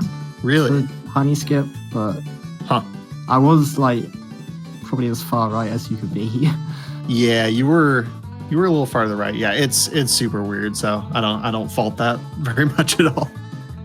But good run otherwise. I think besides the pinna stuff, it was a good run. Yeah. How'd you feel though? I feel good at least. That was my first time ever getting early cycle in Pianta 5 for probably 2 or 3 years. Wow. Oh, yeah, it was very, very borderline. Yeah, I wasn't sure whether I should have gone for it or not, but I figured I might as well try. Nice. Yeah, it was very impressive. So, all right. Good runs for both of y'all. Dad for putting on a show. You guys got any shout outs? Just shout outs to Linky, GG's guys. That was really fun. I'm glad we could finally have it. Nice. After that mishap last week. So, GG's. Yeah, GG's. All right. Well, I will shout out SpeedGaming. Thanks for them for putting all this on, helping us with this. And with that, I think I will close us out. Y'all have a great night. See ya. Thanks for commentating. No problem. Yeah, thanks for comms. Linky, GG's guys. That was really fun. I'm glad we could finally have it after that mishap last week. So, GG's.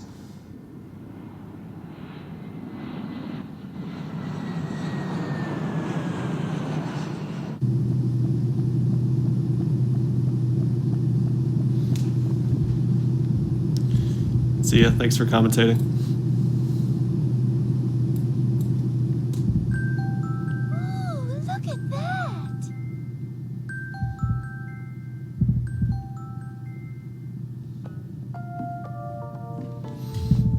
Okay. Welcome to the sun-drenched tropical paradise No, that's of it. Isle Delfino. We're so pleased to welcome you to our beautiful home.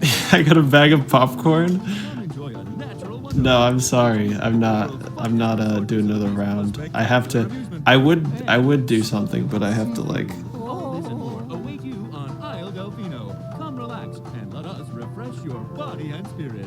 Enable movement. I have to do exam stuff. So yeah, I gotta go finish an exam. I'm gonna play Mario Kart tonight, but I won't stream it. So